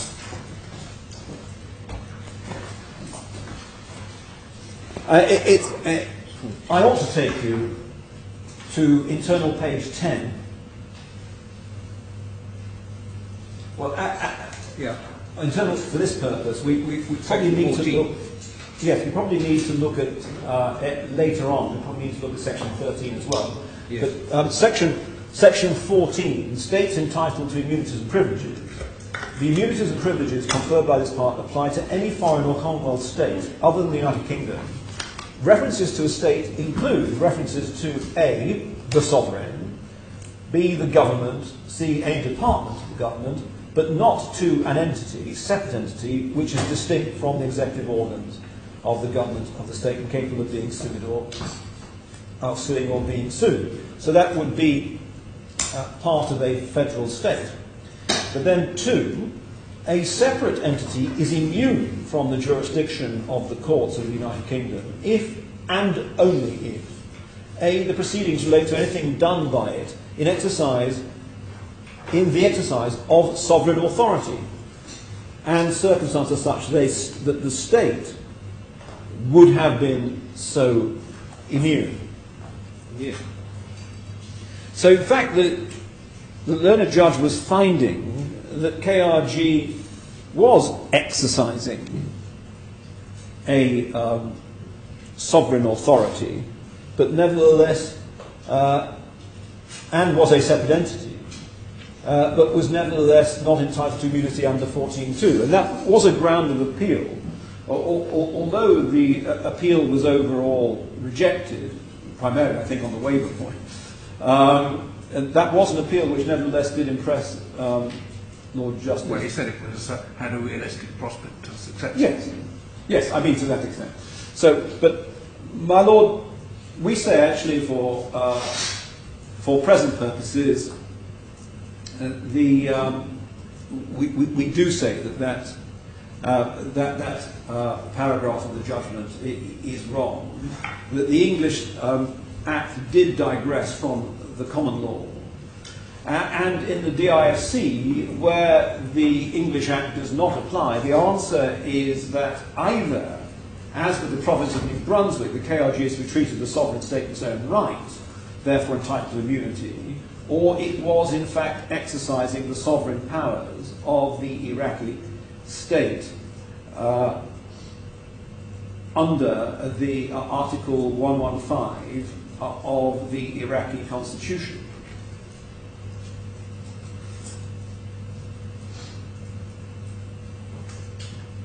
Can I take you to a passage from Lady Fox's book on sovereign immunity, which you will find in G3 at tab 85.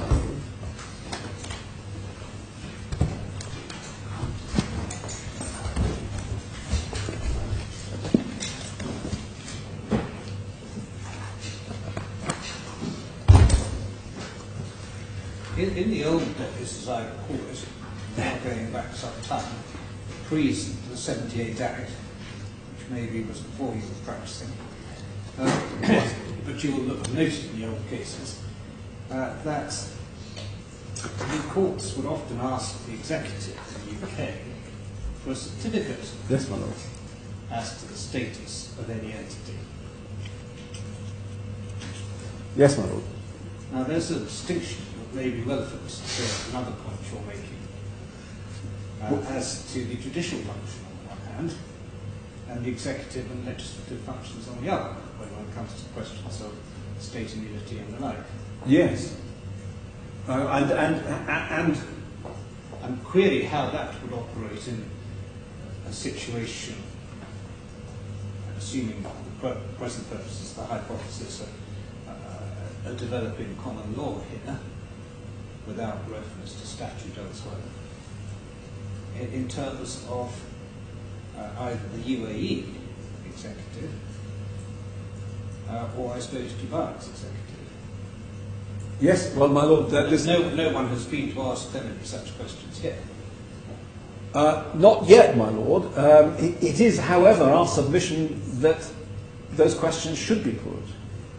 And that, in fact, is ultimately where my submissions do end up. Indeed, even on the thorny issue of immunity. I'm foreshadowing what I hope will be. Well, that's beyond the Supreme Court argument. That's a different argument. Well, an argument that it ought to be referred to the Supreme Court. Well, my lord, possibly not. One has to look at the approach taken by the Hong Kong Court of Final Appeal. They referred, because they were bound to by their statute, to the executive. Yes. We would argue that in the present situation, the Constitution is not so clear in the UAE whether it is a matter for the executive when one looks at Article 121, or whether it's a matter for the Supreme Court. But only the Supreme Court essentially can tell us who should be making that decision. But my lord, again, we run ahead slightly. I'm sorry. No, I wasn't chastising my lord in any way. And I'm also conscious that I'm probably slightly behind my time estimate. And so what I'm going to do, rather than read passages out, if my lord will forgive me, is refer to them and just make some points. Yes. Because there's quite a lengthy passage in Lady Fox's book at tab 85 of bundle G3, which deals with the international approach to constituent units of a federal state, and identifies a divergence of practice, and either they are treated as in the Australian case. This is the distinction you draw in your skeleton, and indeed appears in Mr. Hughes's witness statement, between the two different setups, so to speak. This is the distinction between two different ways of treating Yes. a part of a federation. Right. And the Australian approach was to treat part of a federation as an organ of state. And the French approach, which Lady Fox says is also followed by the English courts, seems to be that immunity is required only to an entity which, pursuant to internal constitutional distribution of powers, enjoys a personality of its own in foreign relations with other countries. So where are you looking at in Fox? I'm sorry, my lord. Where are you looking at in Fox? I'm sorry, I'm looking at page 353, the passage entitled Constituent Units of a Federal State. Thank you. And in the interest of time, forgive me not reading the whole passage, but may I commend it to my Lord's attention.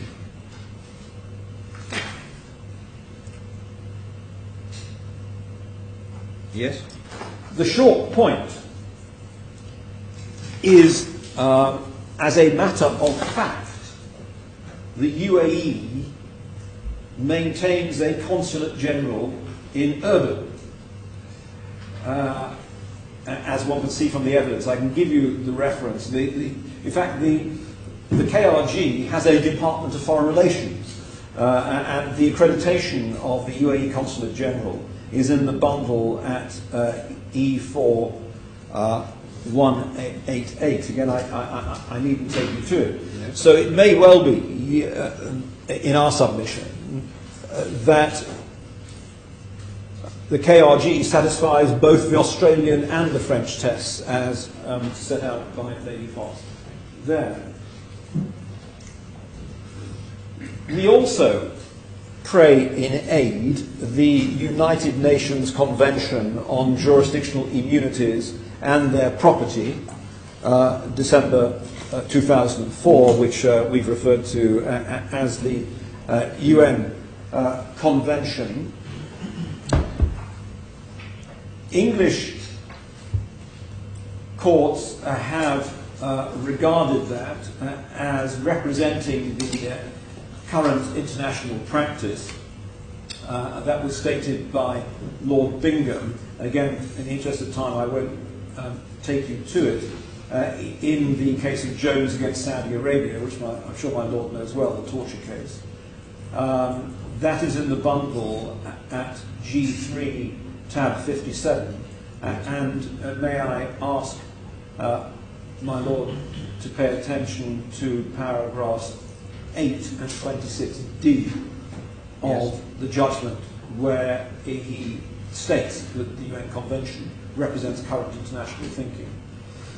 Because the definition of state under the UN Convention is, in our respect, the submission of assistance to the court. And I perhaps do need to take you through that. And you'll find that in bundle G1 at tab 32.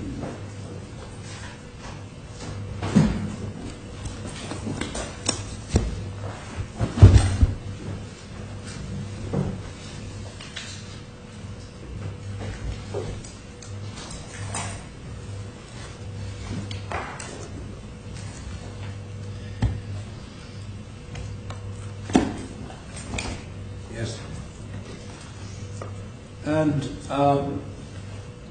if you'd be kind enough to turn to Article 2B, 2B2 defines a state as constituent units of a federal state or political subdivisions of the state which are entitled to perform acts in the exercise of sovereign authority and are acting in that capacity. And we say, upon Mr. Justice Burton's analysis of the facts, which we respectfully adopt, the KRG's acts fall squarely within the ambit of that definition. I said before that I would address the question of whether Mr. Justice Burton's judgment does give rise to an issue of stoppable. And that is my learned friend's submission, and he relies upon the decision of the English Supreme Court in the case of Virgin Atlantic Airways against Zodiac Seats, which you will find in bundle G3 at tab 72. And the relevant paragraph is in Lord Sumption's speech at paragraph 17. So tab 72. Tab 72, my Lord, yes.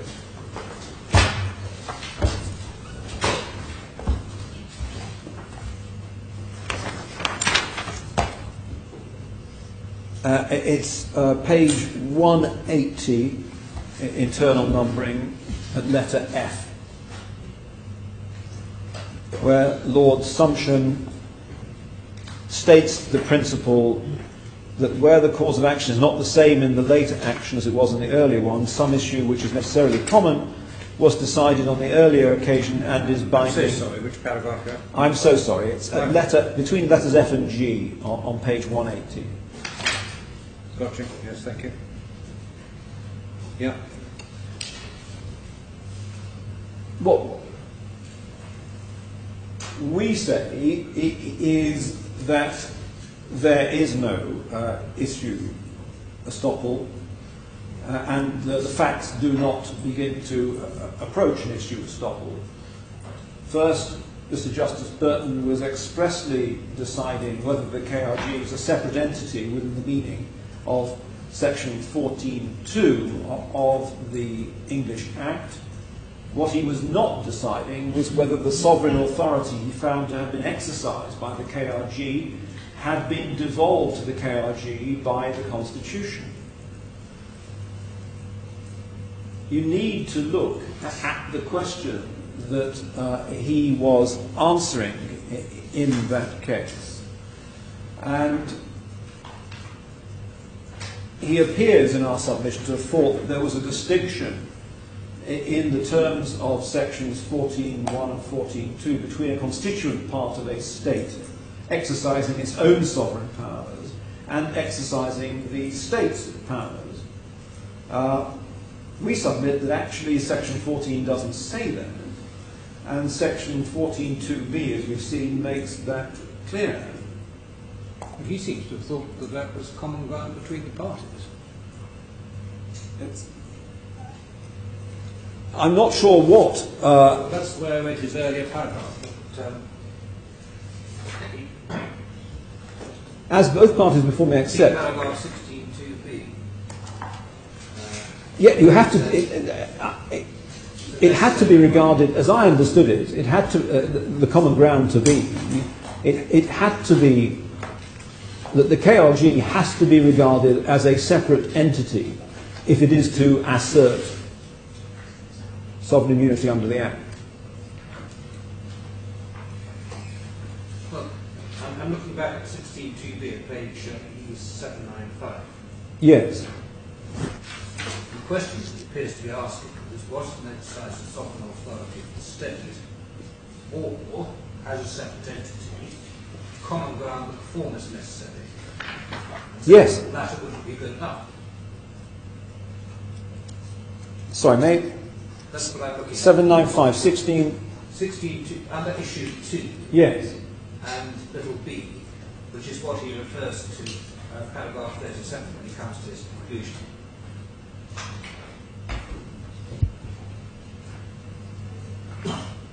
So he seemed to have thought it was common ground.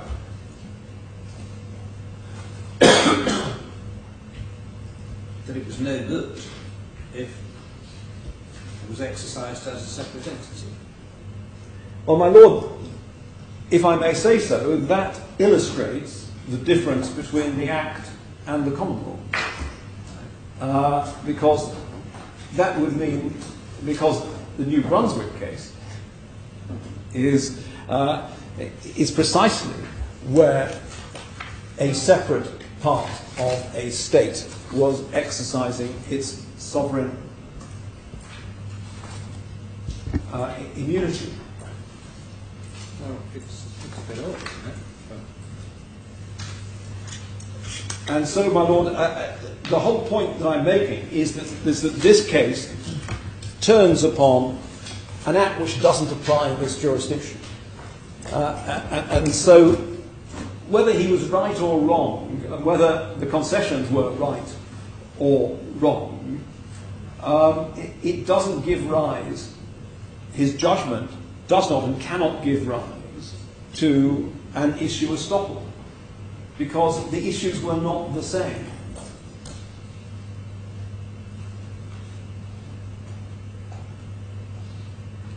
I'm not understanding quite how Mr. Justice Burton came to the conclusion he did in the light of section 14.2. Well, I mean, that's another, that is another issue. I likewise have some difficulty with the reasoning, but happily it's not a matter I think that this court needs to go into in detail. For present purposes, it's our submission that he was deciding quite different questions of statutory interpretation, which simply do not reflect upon the issues before this court. And it's our submission that the KRG is to be regarded under DIFC law, following the common law and public international law, as a sovereign entity entitled to assert state immunity. And it does so either on the basis that it is a sovereign in its own right, following the New Brunswick case, or it exercises the devolved power under the constitution of the Iraqi state itself. Either is sufficient, in our submission, to entitle it to assert state immunity. And the provisions of the English Act are something of a distraction, in a sense, and I'll come back to that distraction later on, indeed, in the context of immunity. But we do say that on the facts, the KRG was undertaking sovereign acts, and whilst I cannot clearly maintain that there was an issue of estoppel on that issue, nevertheless we do find Mr. Justice Burton's reasoning on that point compelling and adopted. And so therefore, my Lord, with those... Slightly surprising, isn't it? Sorry, my Lord? Slightly surprising, isn't it? Failure to pay the purchase price, and regardless of the fact that the original entering into the agreement may have been a sovereign act, the failure to pay the purchase price for oil, for gas supplied, is not considered part of a commercial transaction in the context of Trentex at common law. Very surprising conclusion that would be. My Lord, with respect, you're eliding a number of issues there, if I may say so. I think there are grounds for separating those issues out. Well, in the way that I've just suggested. the first question is whether or not the transaction. Well, I'm sorry. Actually, the first question is there a doctrine of sovereign immunity in the UAE? Secondly, if there is a doctrine of sovereign immunity in the UAE, is it the absolute or restrictive?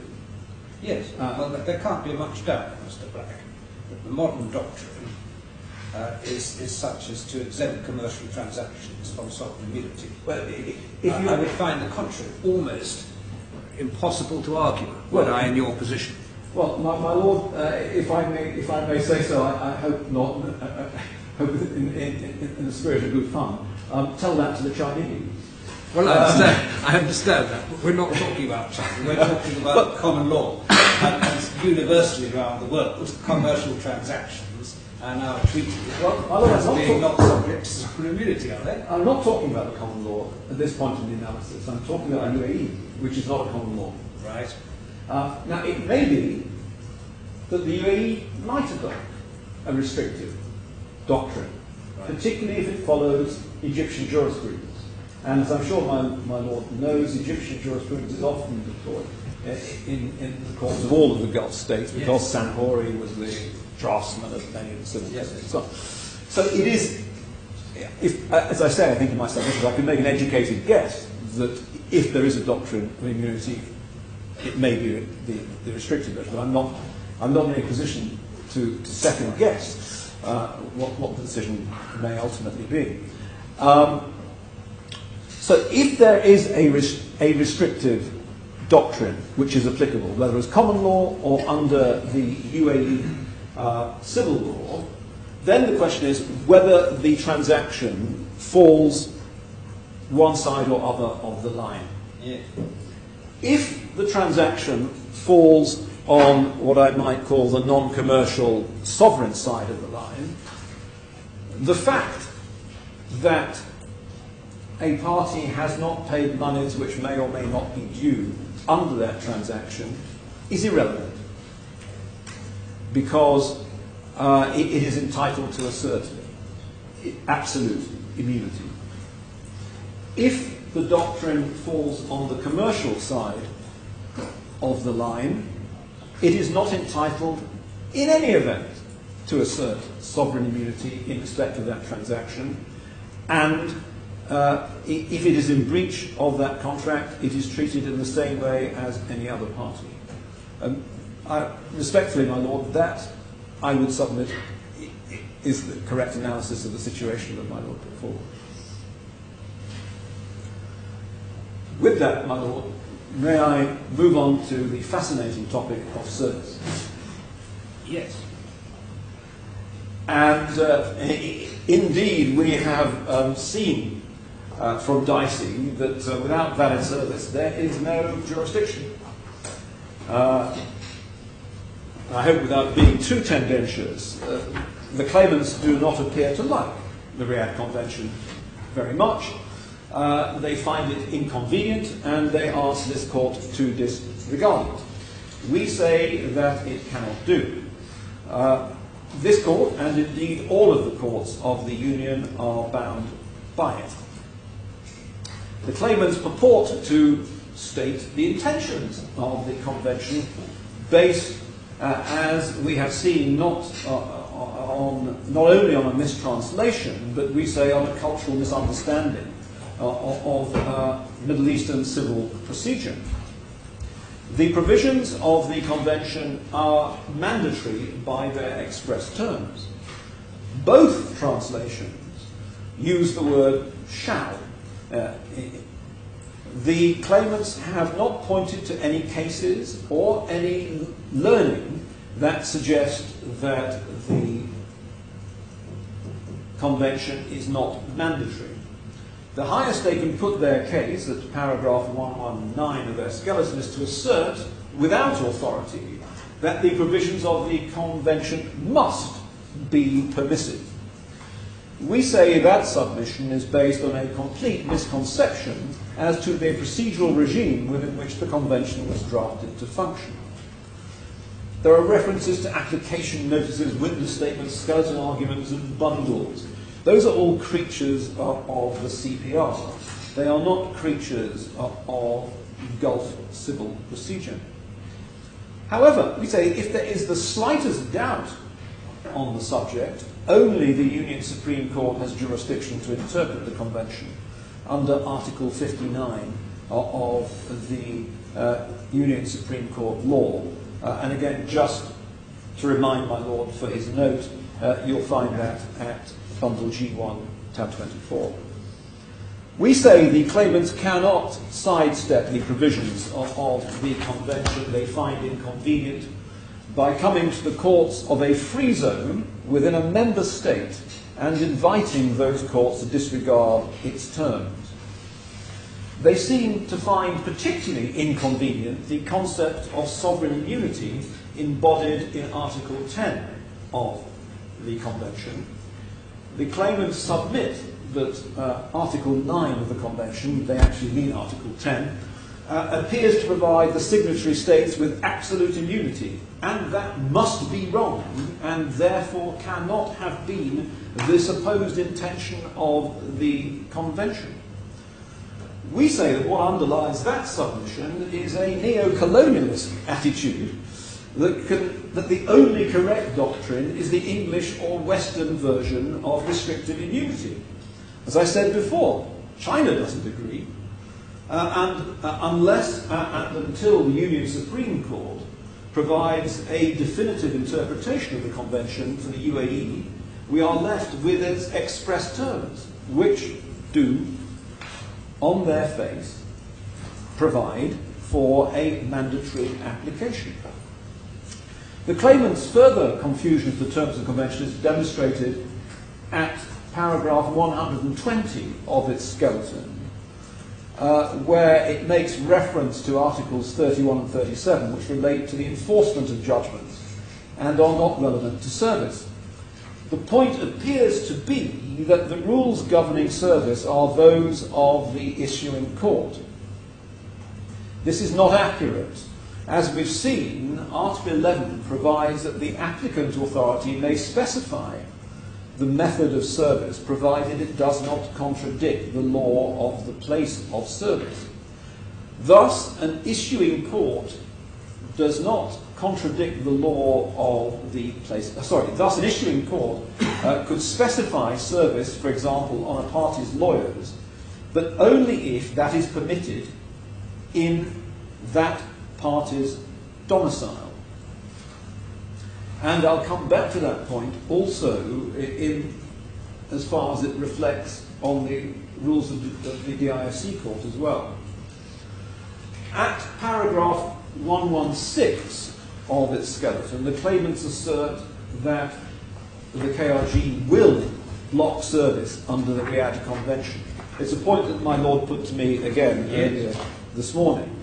And we make 2 points, just to one of which is a repetition of the one I made this morning. But the first point is this.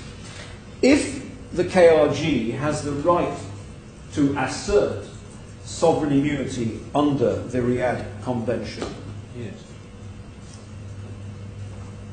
then that is their right. And the claimants have chosen to attempt to use this court as a so-called conduit jurisdiction in order to enforce the awards in Iraq. In doing so, they subject themselves to the laws of this country. And as we will see, international conventions form part of the domestic law of the UAE, as the Court of Cassation has said on more than one occasion. And so they must know, and indeed they did know, because of course Mr. Benson referred to it in his first witness statement, that the Riyadh Convention would figure in the issue of service. And so they have chosen a jurisdiction where there is a sovereign immunity exception to the question of service, the issue of service. And in that, they can only have themselves to blame, if there is blame, to be attached. Indeed, they can and have made attempts to enforce the award simultaneously through other jurisdictions. One is tempted to ask forensically why the claimants have not made this application before the courts of Sharjah, a few miles away, where they are in fact domiciled. As far as we are aware, as far as we are aware, the New York Convention and Riyadh Conventions also apply in Sharjah. But then the point I made earlier, in fact there's no evidence that the KRG will block service. And in fact the evidence is the other way, as is admitted at paragraph 28 of the claimant's skeleton. English proceedings were served on the KRG through diplomatic channels under the Sovereign Immunity Act. It may be a slow process, but the claimant's impatience is no reason for disregarding international conventions. The fact is that the claimants have made no attempt to comply with the Riyadh Convention and do not claim to have done so. We say compliance is mandatory in the UAE, and failure to comply means that the KRG have not been served with these proceedings, and therefore this court has no jurisdiction. Non-compliance with the convention is fatal, and the rules of the DISC courts cannot be used so as to avoid compliance. Reference to the fact that English courts are willing to allow alternative service where there is an exclusive bilateral service treaty in exceptional circumstances, as is set out in my learned friend skeleton, does not assist the claimants. It may be self-evident, but it does bear saying, we are not in England. As I said, strict compliance with international treaties is a matter of UAE law. Can I just make that submission good by taking you in bundle G3 to tab 92? Does the question arise in the English law cases, Mr. Black, as to the compulsory nature of service under the treaties, or simply whether or not those treaties are permissive in nature? Is there a distinction, in other words, between the Riyadh Convention on the one hand and the situations that the English court have been looking at? Yes, I mean, my lord, the principles seem to, and it's my learned friend's submission, the way it's summarised is in relation to treaties which are exclusive. And so it appears to be my learned friend's submission that even where a treaty is exclusive, nevertheless, under English jurisprudence, in exceptional circumstances, the treaty can be disregarded. Well, I understand that's what his submission is. Yes. What I'm asking is whether the cases where it has been allowed alternative service have in fact been cases where it's on the face of it mandatory to serve under the provisions of the convention. Well, my lord, may I check that? I don't know the answer, to be frank. I seem to recall making such orders on a number of occasions, but yes. I mean, the basis of what I no longer recall. No, and one of the decisions relied upon is one of my lord's decisions. Who is it? I'm going to allow my learned friend to develop his submissions and keep my powder dry on that point, I think, to respond to his primary submission. But what I do say is it goes nothing to the point. What happens in England happens in England, but we are in the UAE. And I should like to take you, as I say, to tab 92. Yes. In G3, which is a decision I foreshadowed before of the court, Dubai Court of Cassation in 2009. And on the second page of the report, of paragraph 4, sorry, my lord, I'll allow you to catch it. 92. Yes. Thank you.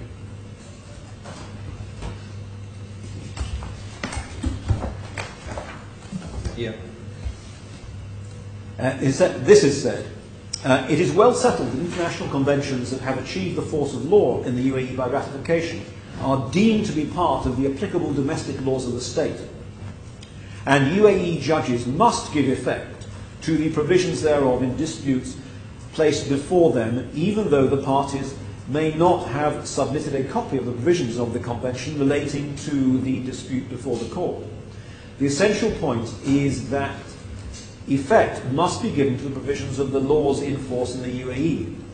Under Article 238 of the Law of Civil Procedure, as is well settled in the precedents of this court, the terms of treaties, as between the UAE and foreign countries, and international conventions ratified by the UAE are applicable in law in connection with the enforcement and recognition of foreign arbitration awards, notwithstanding they may not satisfy the conditions set out in section 4.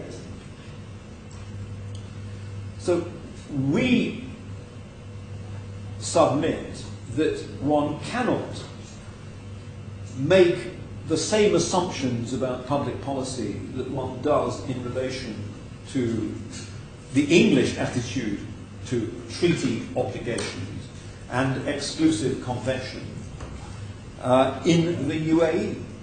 The DIFC is bound by UAE treaties and UAE public order. Whether the DIFC can make orders for service inconsistent and not expressly permitted by a treaty signed by the UAE is, in our submission, a matter of interpretation of the treaty, again, which is exclusively within the jurisdiction of the Union Supreme Court to determine. On the issue of public policy, it would be by no means, we would submit, a stretch of the imagination to anticipate that the Union Supreme Court may be less than enthusiastic at the prospect of litigants queuing up for orders for substituted service in the DIFC in order to avoid the UAE's treaty obligations under the Riyadh Convention. So we say the English cases are consequently dealing with a different jurisdiction, different considerations of international comity, and a different service regime. We then look at what is the regime in the DIFC, and the DIFC has a different regime from England. Service out of the jurisdiction is not required, and since we're in this part of... Just before we go there, Mr. Yes. Can you clarify this point? Are you saying that as between England and Wales on the one hand and DIFC on the other, we can see that treaties automatically form part of the domestic law of the UAE, Yes, my lord. but do not, as a matter of English law, form part of the domestic law of England? Yes, Is that the essential difference you're drawing here? that is the difference I'm drawing. Yes, I'm sorry. Being a bit slow on this. No, my lord, not at all. I'm not expressing myself as well as I should do. And the other point is, of course, there is a limited exemption to the DIFC under the Constitution, as we've seen, for civil and commercial laws. Treaties do not fall under that exemption. No. Treaties apply with equal force in the DIFC as they apply outside the DIFC. Yes, yes. No, I've got that one. Thank you. Yes, sorry, we're going on to the different regimes for service, yeah. Yes, I just, again, I'm sure to remind my Lord, Yes. and since it's the next tab, if you'd be kind enough just to turn to tab 93, and in the print, it's page 9 of 14, the bottom right-hand corner. We're looking at the RDC now, and the special provisions about service out of Yes. the DIFC or Dubai. And just to remind my Lord, 9.53, in the DIFC you don't need permission to serve out. So a claim form, and then 9.54, claim form is to be served out of the DIFC. It must be served by any method permitted by the law of the place in which it is to be served. 9.55, nothing in these rules or in any court order shall authorise or require any person to do anything in the place where the claim form is to be served, which is against the law of that place. And then 9.56 deals with disputes as to jurisdiction. Both of you are great experts on these rules, as I appreciate, but you're not allowed to ask the intentions that lie behind them. Well, but we does can both make 9.55 actually add anything to 9.54?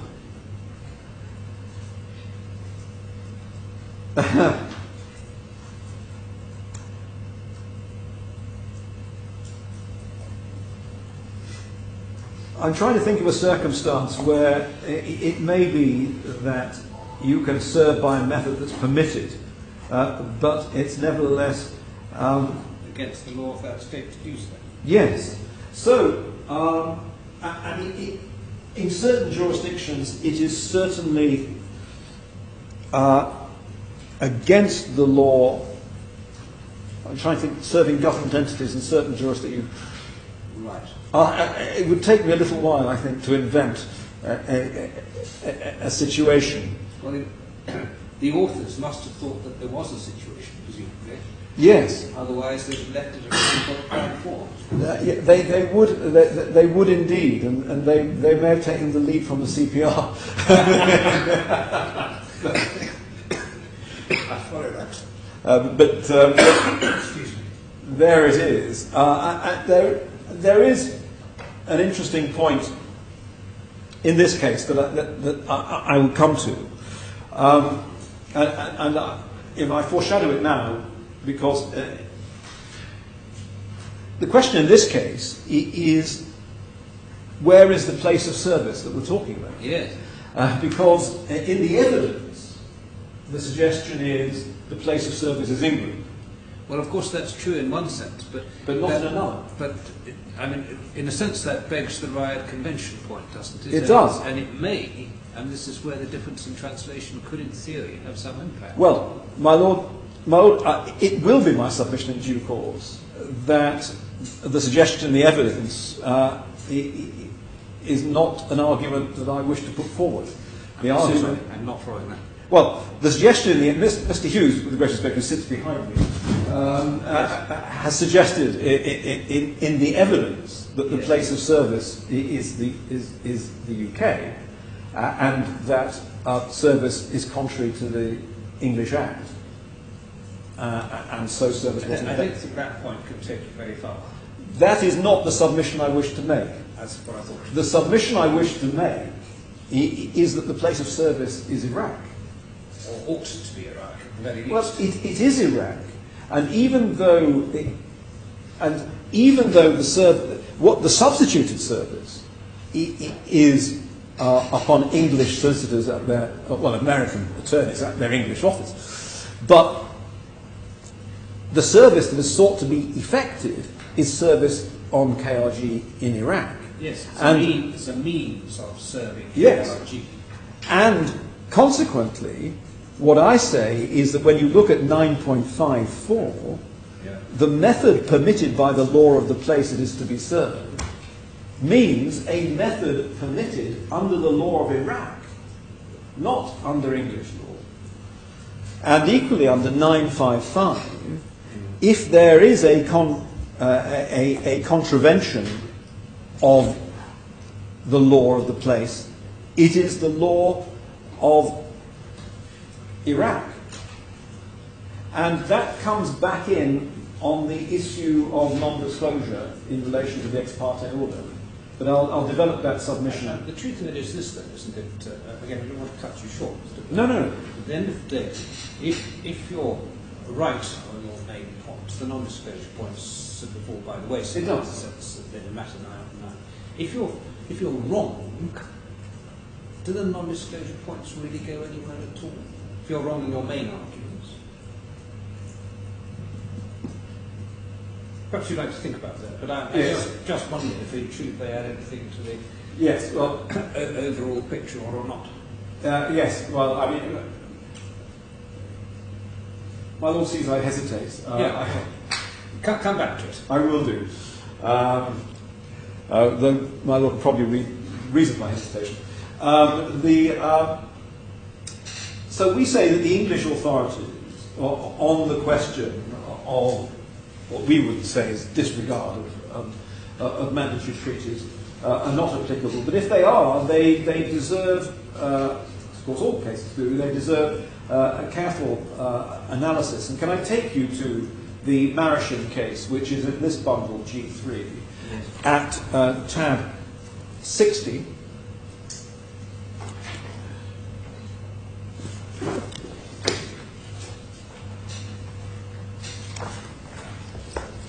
And I should like to take you immediately to paragraphs 57 to 59.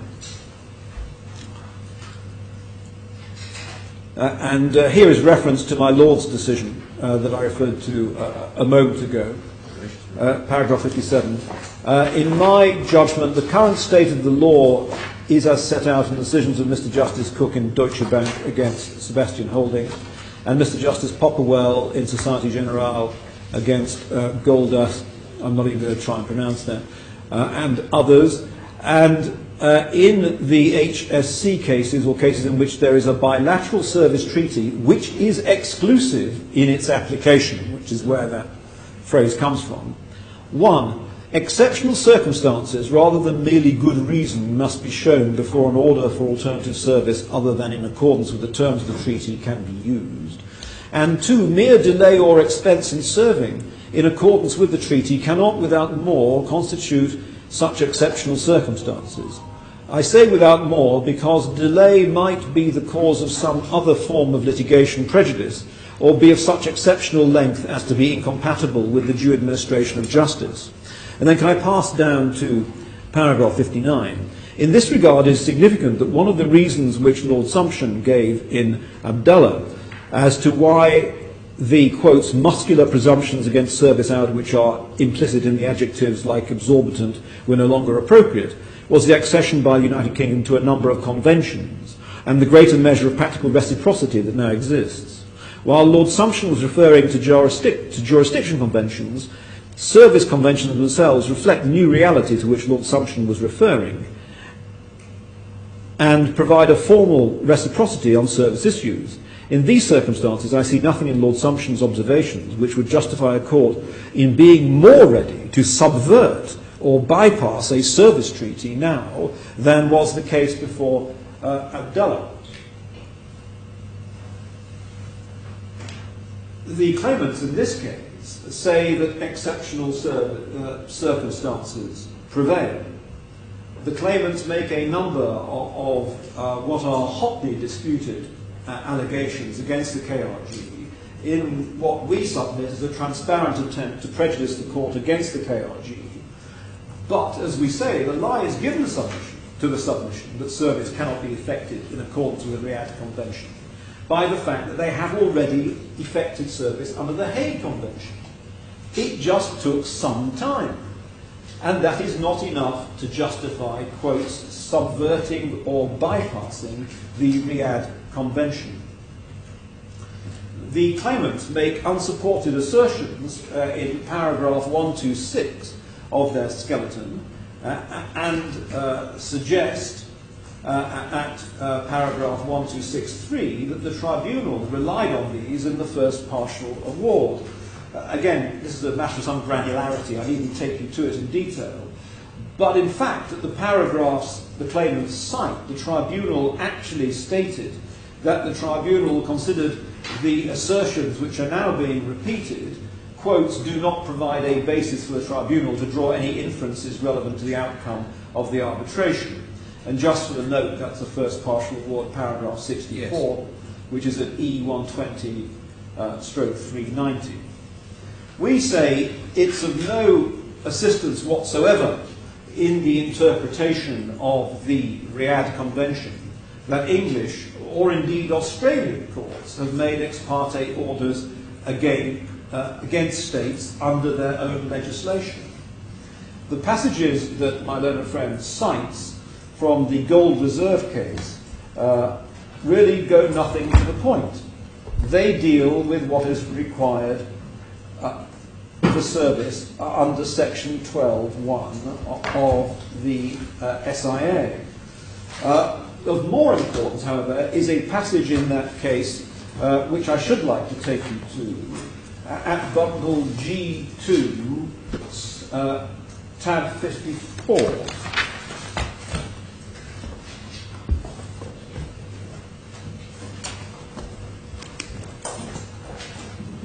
And may I invite your attention to paragraph 71.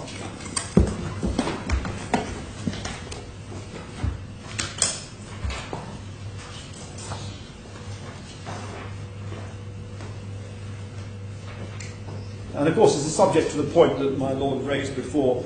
Does non-disclosure make any difference if I'm right in my principal arguments?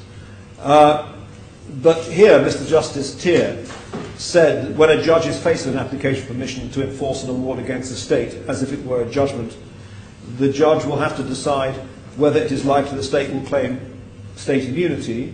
If it is likely, he will probably not give permission to enforce the award, but instead specify that the claim be served on the state and consider whether it was a proper case for granting permission to serve out of the jurisdiction. My Lord, that may well provide the answer to the question that my Lord was asking.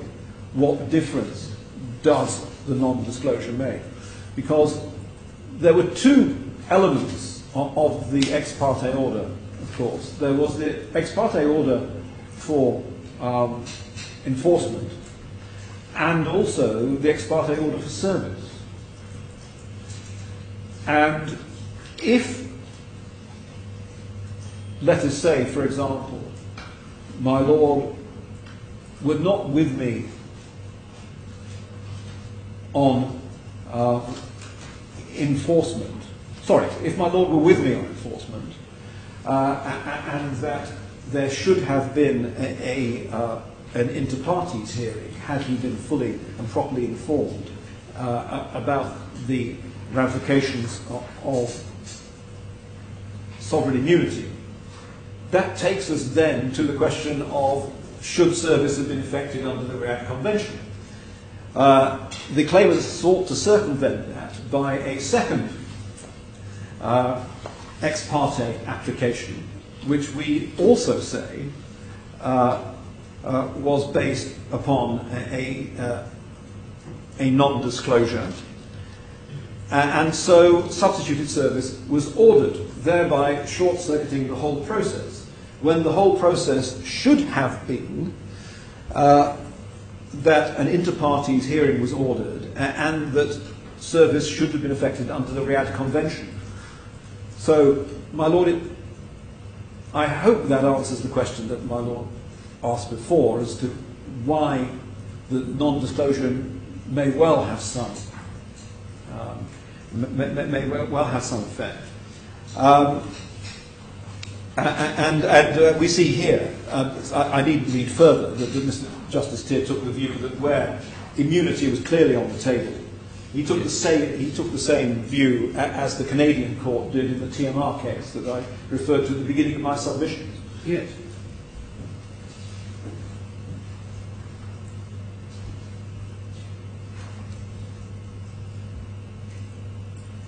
My learned friend refers to this case and also an Australian case. I don't think I need take you to the Australian case, although for the note, it's in bundle G2 at tab 52, and the relevant paragraph is paragraph 211. But we would just say that that case deals with the need for service under Australia's own immunity legislation. And we do submit that it is entirely wrong to submit that because under English and Australian procedures, the registration of a ward or judgment may be made ex parte, the same must apply under the Riyadh Convention. That is illogical and doesn't make sense. Also, the fact that the English court permits service of applications in relation to arbitration seated in the jurisdiction on the parties' lawyers is of no help in interpreting the requirements of the Convention. It is UAE law and DIFC law that the DIFC court must observe international conventions to which the UAE is a party. The rules of the court cannot change that. We say they do not, in fact, we say the rules do not purport to do so, and that the provisions for substituted service are not inconsistent with the mandatory terms of the Convention. And I should just like to take you through an analysis of the RDC to make that submission good.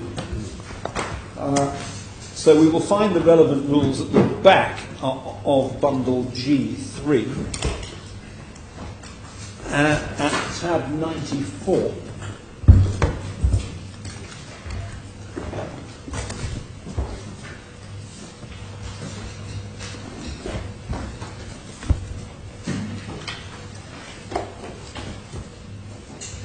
And can I begin in part 43 with rule 43.11, where it's provided the court may exercise its powers under rule 9.31 to permit service of an arbitration claim form at the address of a party's legal representative or other representative acting for him in the arbitration. So that takes us to 931, which is in the preceding tab.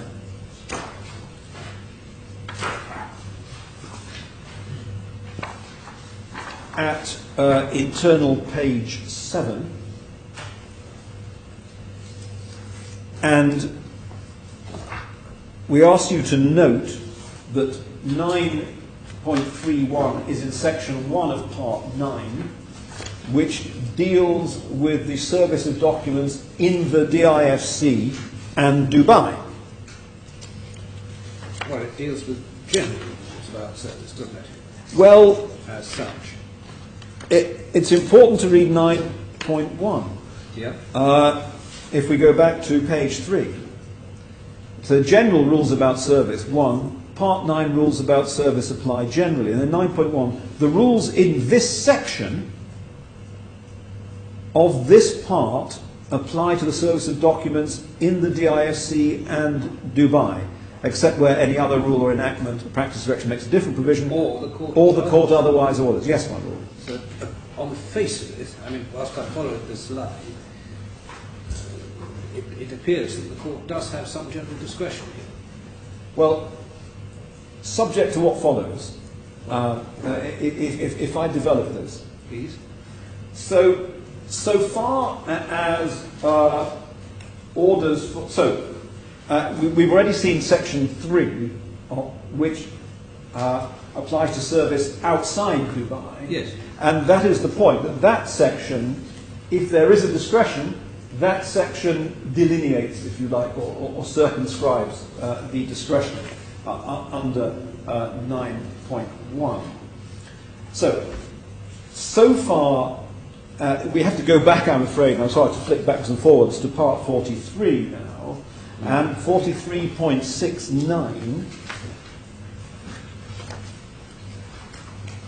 So part 43.69 is now talking about orders enforcing or recognising an award, and it said that the order may be served outside Dubai without permission in accordance with Section 3 of Part 9, as if the order were an arbitration claim form. So it invokes the rules that we're just looking at and makes them applicable to the order as well as the claim form is subject to those rules. So we've already seen that Part 3 contains at 9.54 the admonition that service can be by any method permitted by the law of the place, and 9.55 it mustn't contradict the law of the place. And this is where we come to the submission that I foreshadowed before. The place in my submission is Erbil, and that when the claimants came before my lord on the ex parte, it was their duty to show the court that substituted service, which was ordered ex parte, was permitted under the law pertaining in Erbil, presumably Iraqi law, although it's not something I have researched. And it was their duty to show that substituted service was not contrary to the law of Iraq. This they failed to do. And so we say that the order for substituted service must be discharged. And if they wish to seek an inter partes order on service, they will have to bring forward evidence that substituted service is permitted under the law of Iraq and is not against the law of Iraq. And we will have to have a fair opportunity to lead our own evidence to contradict that submission, if we are so advised.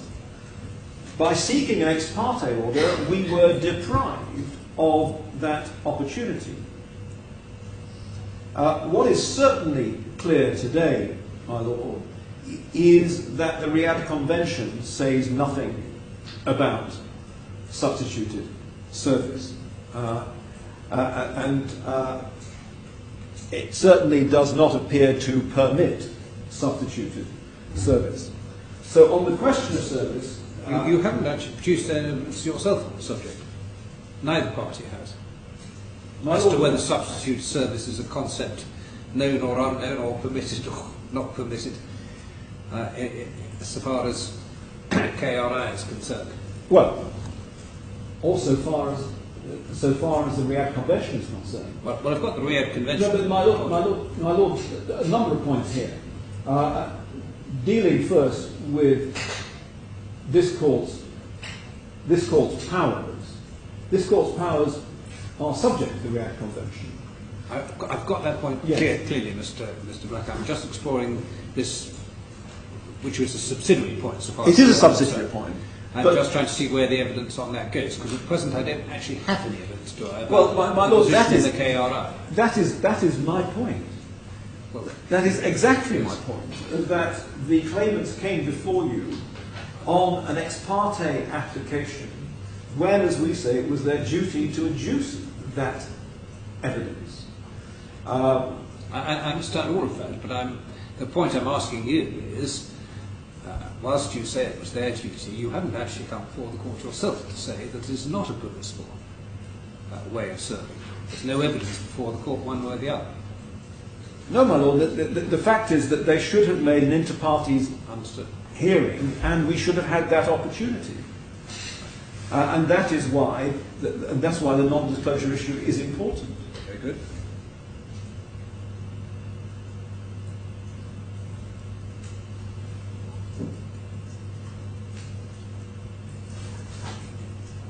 But I'm sorry to come back to the Riyadh Convention. No. But the only point I wanted to make on that, which was my last point, was that if the Riyadh Convention doesn't permit substituted service, then it is possible that the RDC may be in contravention of the Riyadh Convention in the case of other Riyadh Convention states.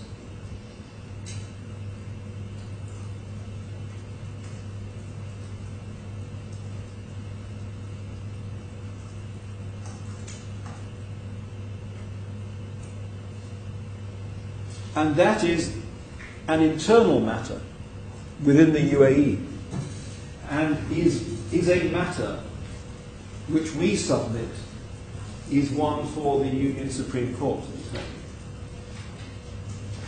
If it determines that the Riyadh Convention, when properly understood, does permit substitute service, there is no problem with the rules of the IFC Court. One would hope there was no problem, but ultimately, the only organ of this state that is charged with determining that issue is the Union Supreme Court. My Lord, that concludes my submissions on the issue of service. Can I just ask you one further question? Of course. Which arises in a sense out of the question that I raised with you Yes. as to any undertakings and so on. If the position is that the Riyadh Convention is compulsory applicable and there's no way of authorising some form of substitute service, whatever the form might be, Yes. and the KRG then decides to adopt the position in Article 10 of the Riyadh Convention, what then happens? Well, my Lord, I'm speaking hypothetically. I have no instructions, I understand. and I would not wish to prejudice anything, and so I make that caveat. But come back to the point that I made before. The Riyadh Convention is a convention made between a number of Middle Eastern states who have their own conceptions of public order and sovereign immunity.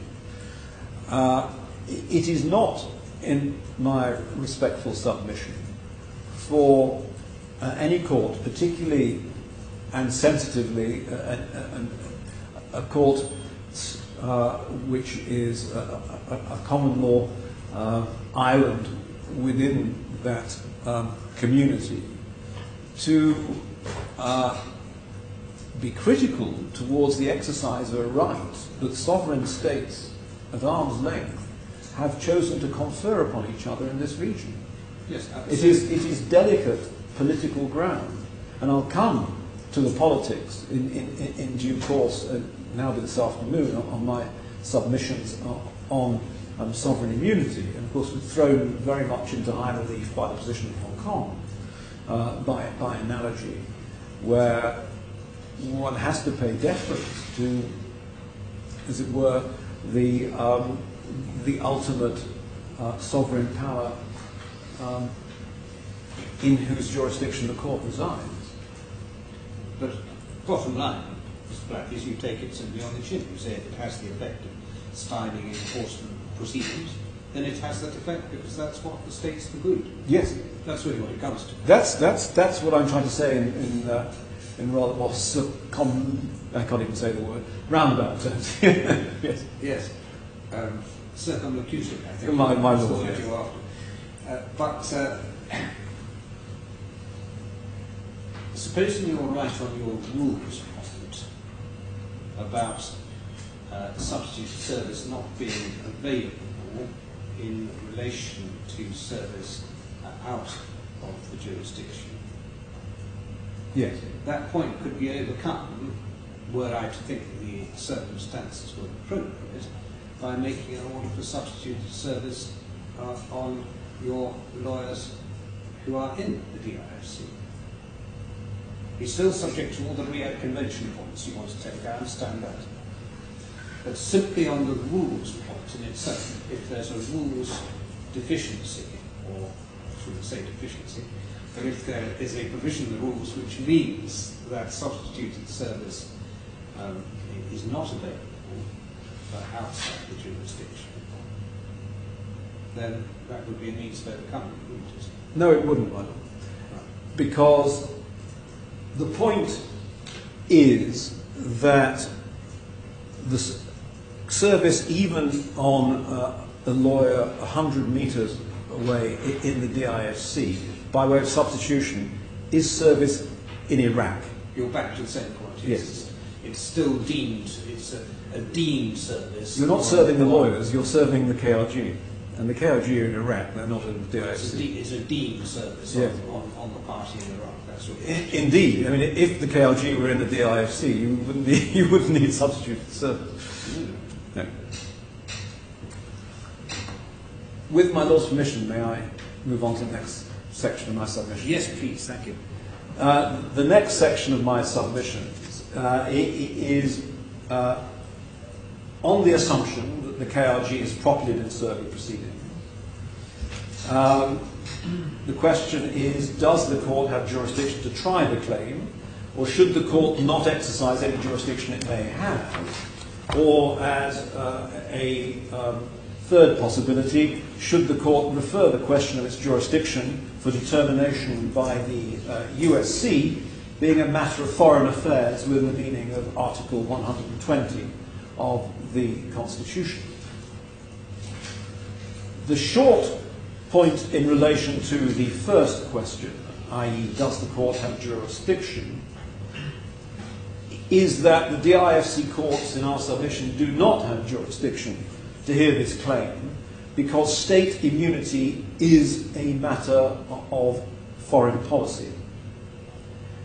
And in support of that submission, as I stated a moment ago, we very much adopt the reasoning of the Hong Kong Court of Final Appeal in the Congo case, which you will find in bundle G2 at tab 42.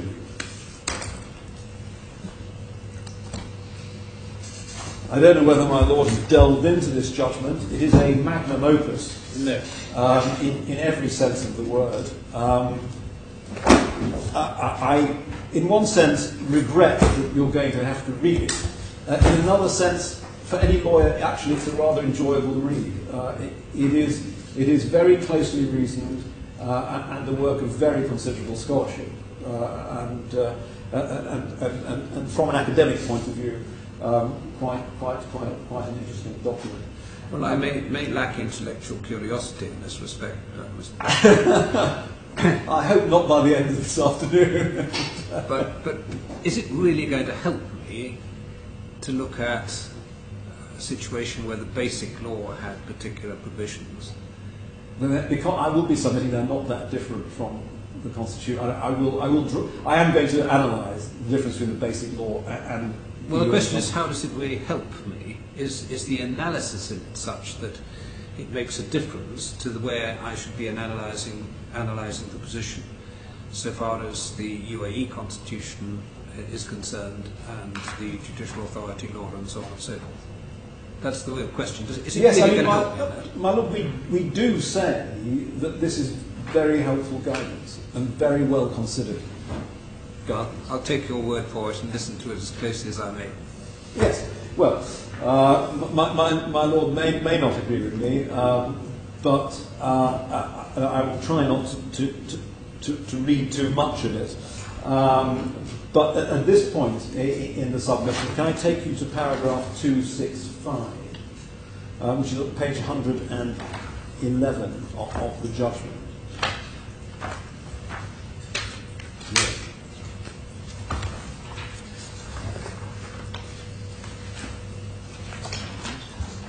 Sorry?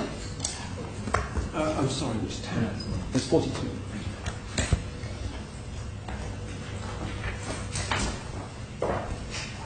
Paragraph 265 So it is plain that the conferring or withholding of state immunity is a matter which concerns relations between states, forming an important component of the conduct of a nation's foreign affairs in relation to other states. Secondly, different states may, according to their own constitutional arrangements, allocate to different organs of government the responsibility for laying down the policy to be adopted on state immunity, including any exceptions to such immunity. Examination of the practice of the United Kingdom and the United States shows such allocation may change over time, such as by the legislature taking over responsibility from the executive, and in the case of the United Kingdom, with the judiciary having assumed responsibility in the interim, especially where the pre-existing practice is thought to have given rise to inconsistencies.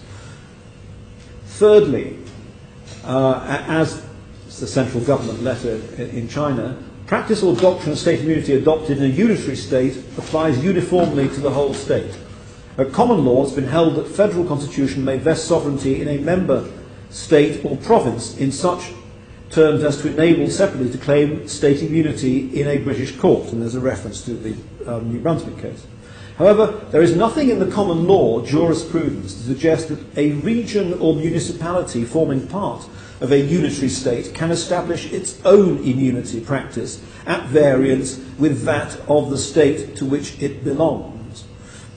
And in the case of Hong Kong, it lacks the very attributes of sovereignty which might enable a state or province to establish its own policy as practice of immunity independently of the policy or practice of the state of which it forms part. As will appear, the provision of the basic law, so compelling clarity the position of the HKSR is not such a state or province but a local administrative region which does not exercise sovereign powers and has no responsibility for foreign affairs. So, my Lord, we do say that not only is the DIFC's position analogous with that of Hong Kong here, in that the DIFC has no function in relation to foreign affairs, but there are some helpful, as I say, guidance. There is some helpful guidance here in terms of analysing the responsibility for foreign affairs, and we've seen under the UAE constitution that the Union has exclusive legislative and executive jurisdiction in relation to foreign affairs. We submit that the expression foreign affairs in the context of the UAE constitution has been held by these courts to mean the conduct of foreign policy as between states on the international plane. And that is the Barclays against Esser case. Those were the precise words used. I'm not going to take you to the report in the interest of time since we're approaching the short adjournment. But the reference to that case is at tab 8 of bundle G1, at paragraph 32. And if that is right, and foreign affairs means the conduct of foreign policy as between states on an international level, then clearly it is a matter of public order or public policy of the UAE as a whole. And as Mr. Hughes does note in his evidence, again, perhaps stating what is well known to the court and of which it can take judicial notice, the present political climate is such that diplomatic relations between the UAE and the KRG will be extremely sensitive and a matter of high policy. And we submit the DIFC courts do not have jurisdiction under the judicial authority law to declare the public policy of the whole Union. And indeed, if it be the claimant's case that the DIFC arbitration law confers such a jurisdiction on the DIFC courts, and if such a submission were correct as a matter of statutory interpretation, then the DIFC law would be unconstitutional. But again, we come back to, and if I may, with the court's permission, finish on this point before the short adjournment. If this court is in any doubt as to its jurisdiction in relation to determining the public policy of the Union, the appropriate course of action is to make reference to the Union Supreme Court, under Articles 99 and 151 of the Constitution and Article 58 of the Union Supreme Court law. My Lord, the next issue that I was going to is a long one and concerns the doctrine of state immunity in its terms. I wonder if therefore it's a convenient moment. Yes.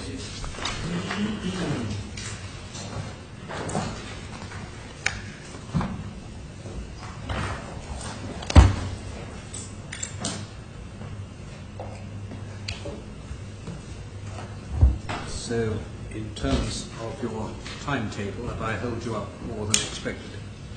No, my Lord. I am at page 27 of about 40 of my notes, so 2/3 of the way through. So I think I'm pretty much on time. Very good.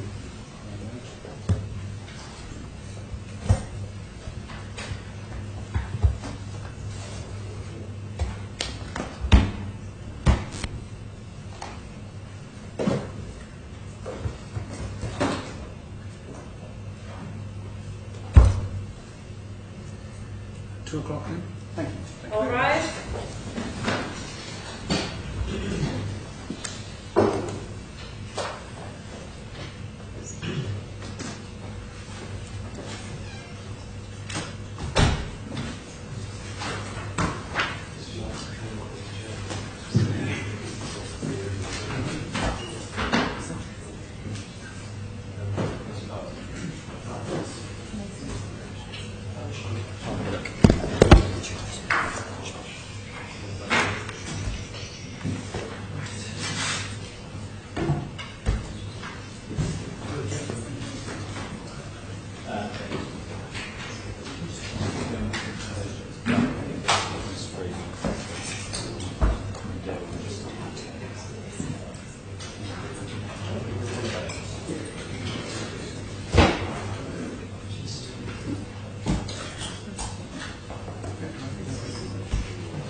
Yes, issue.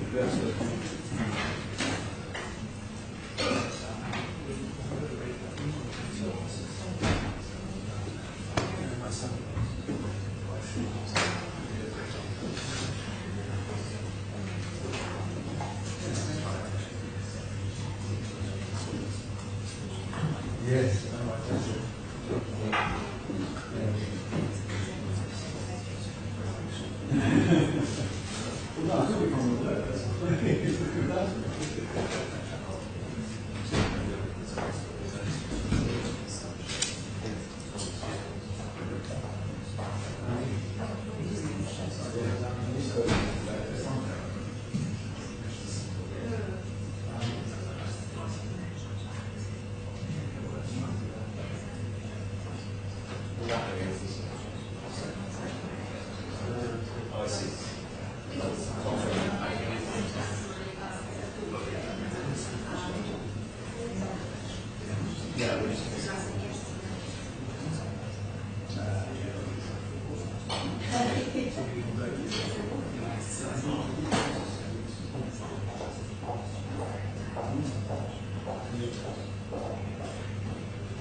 Well, we had the divided session, so she gave us some performance.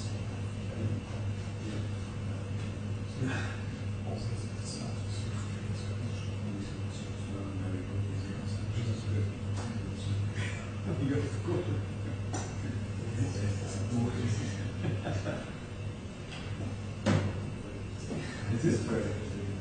So we're going to get about it. Okay, all right. Okay, see you. Yes, thank you very much. You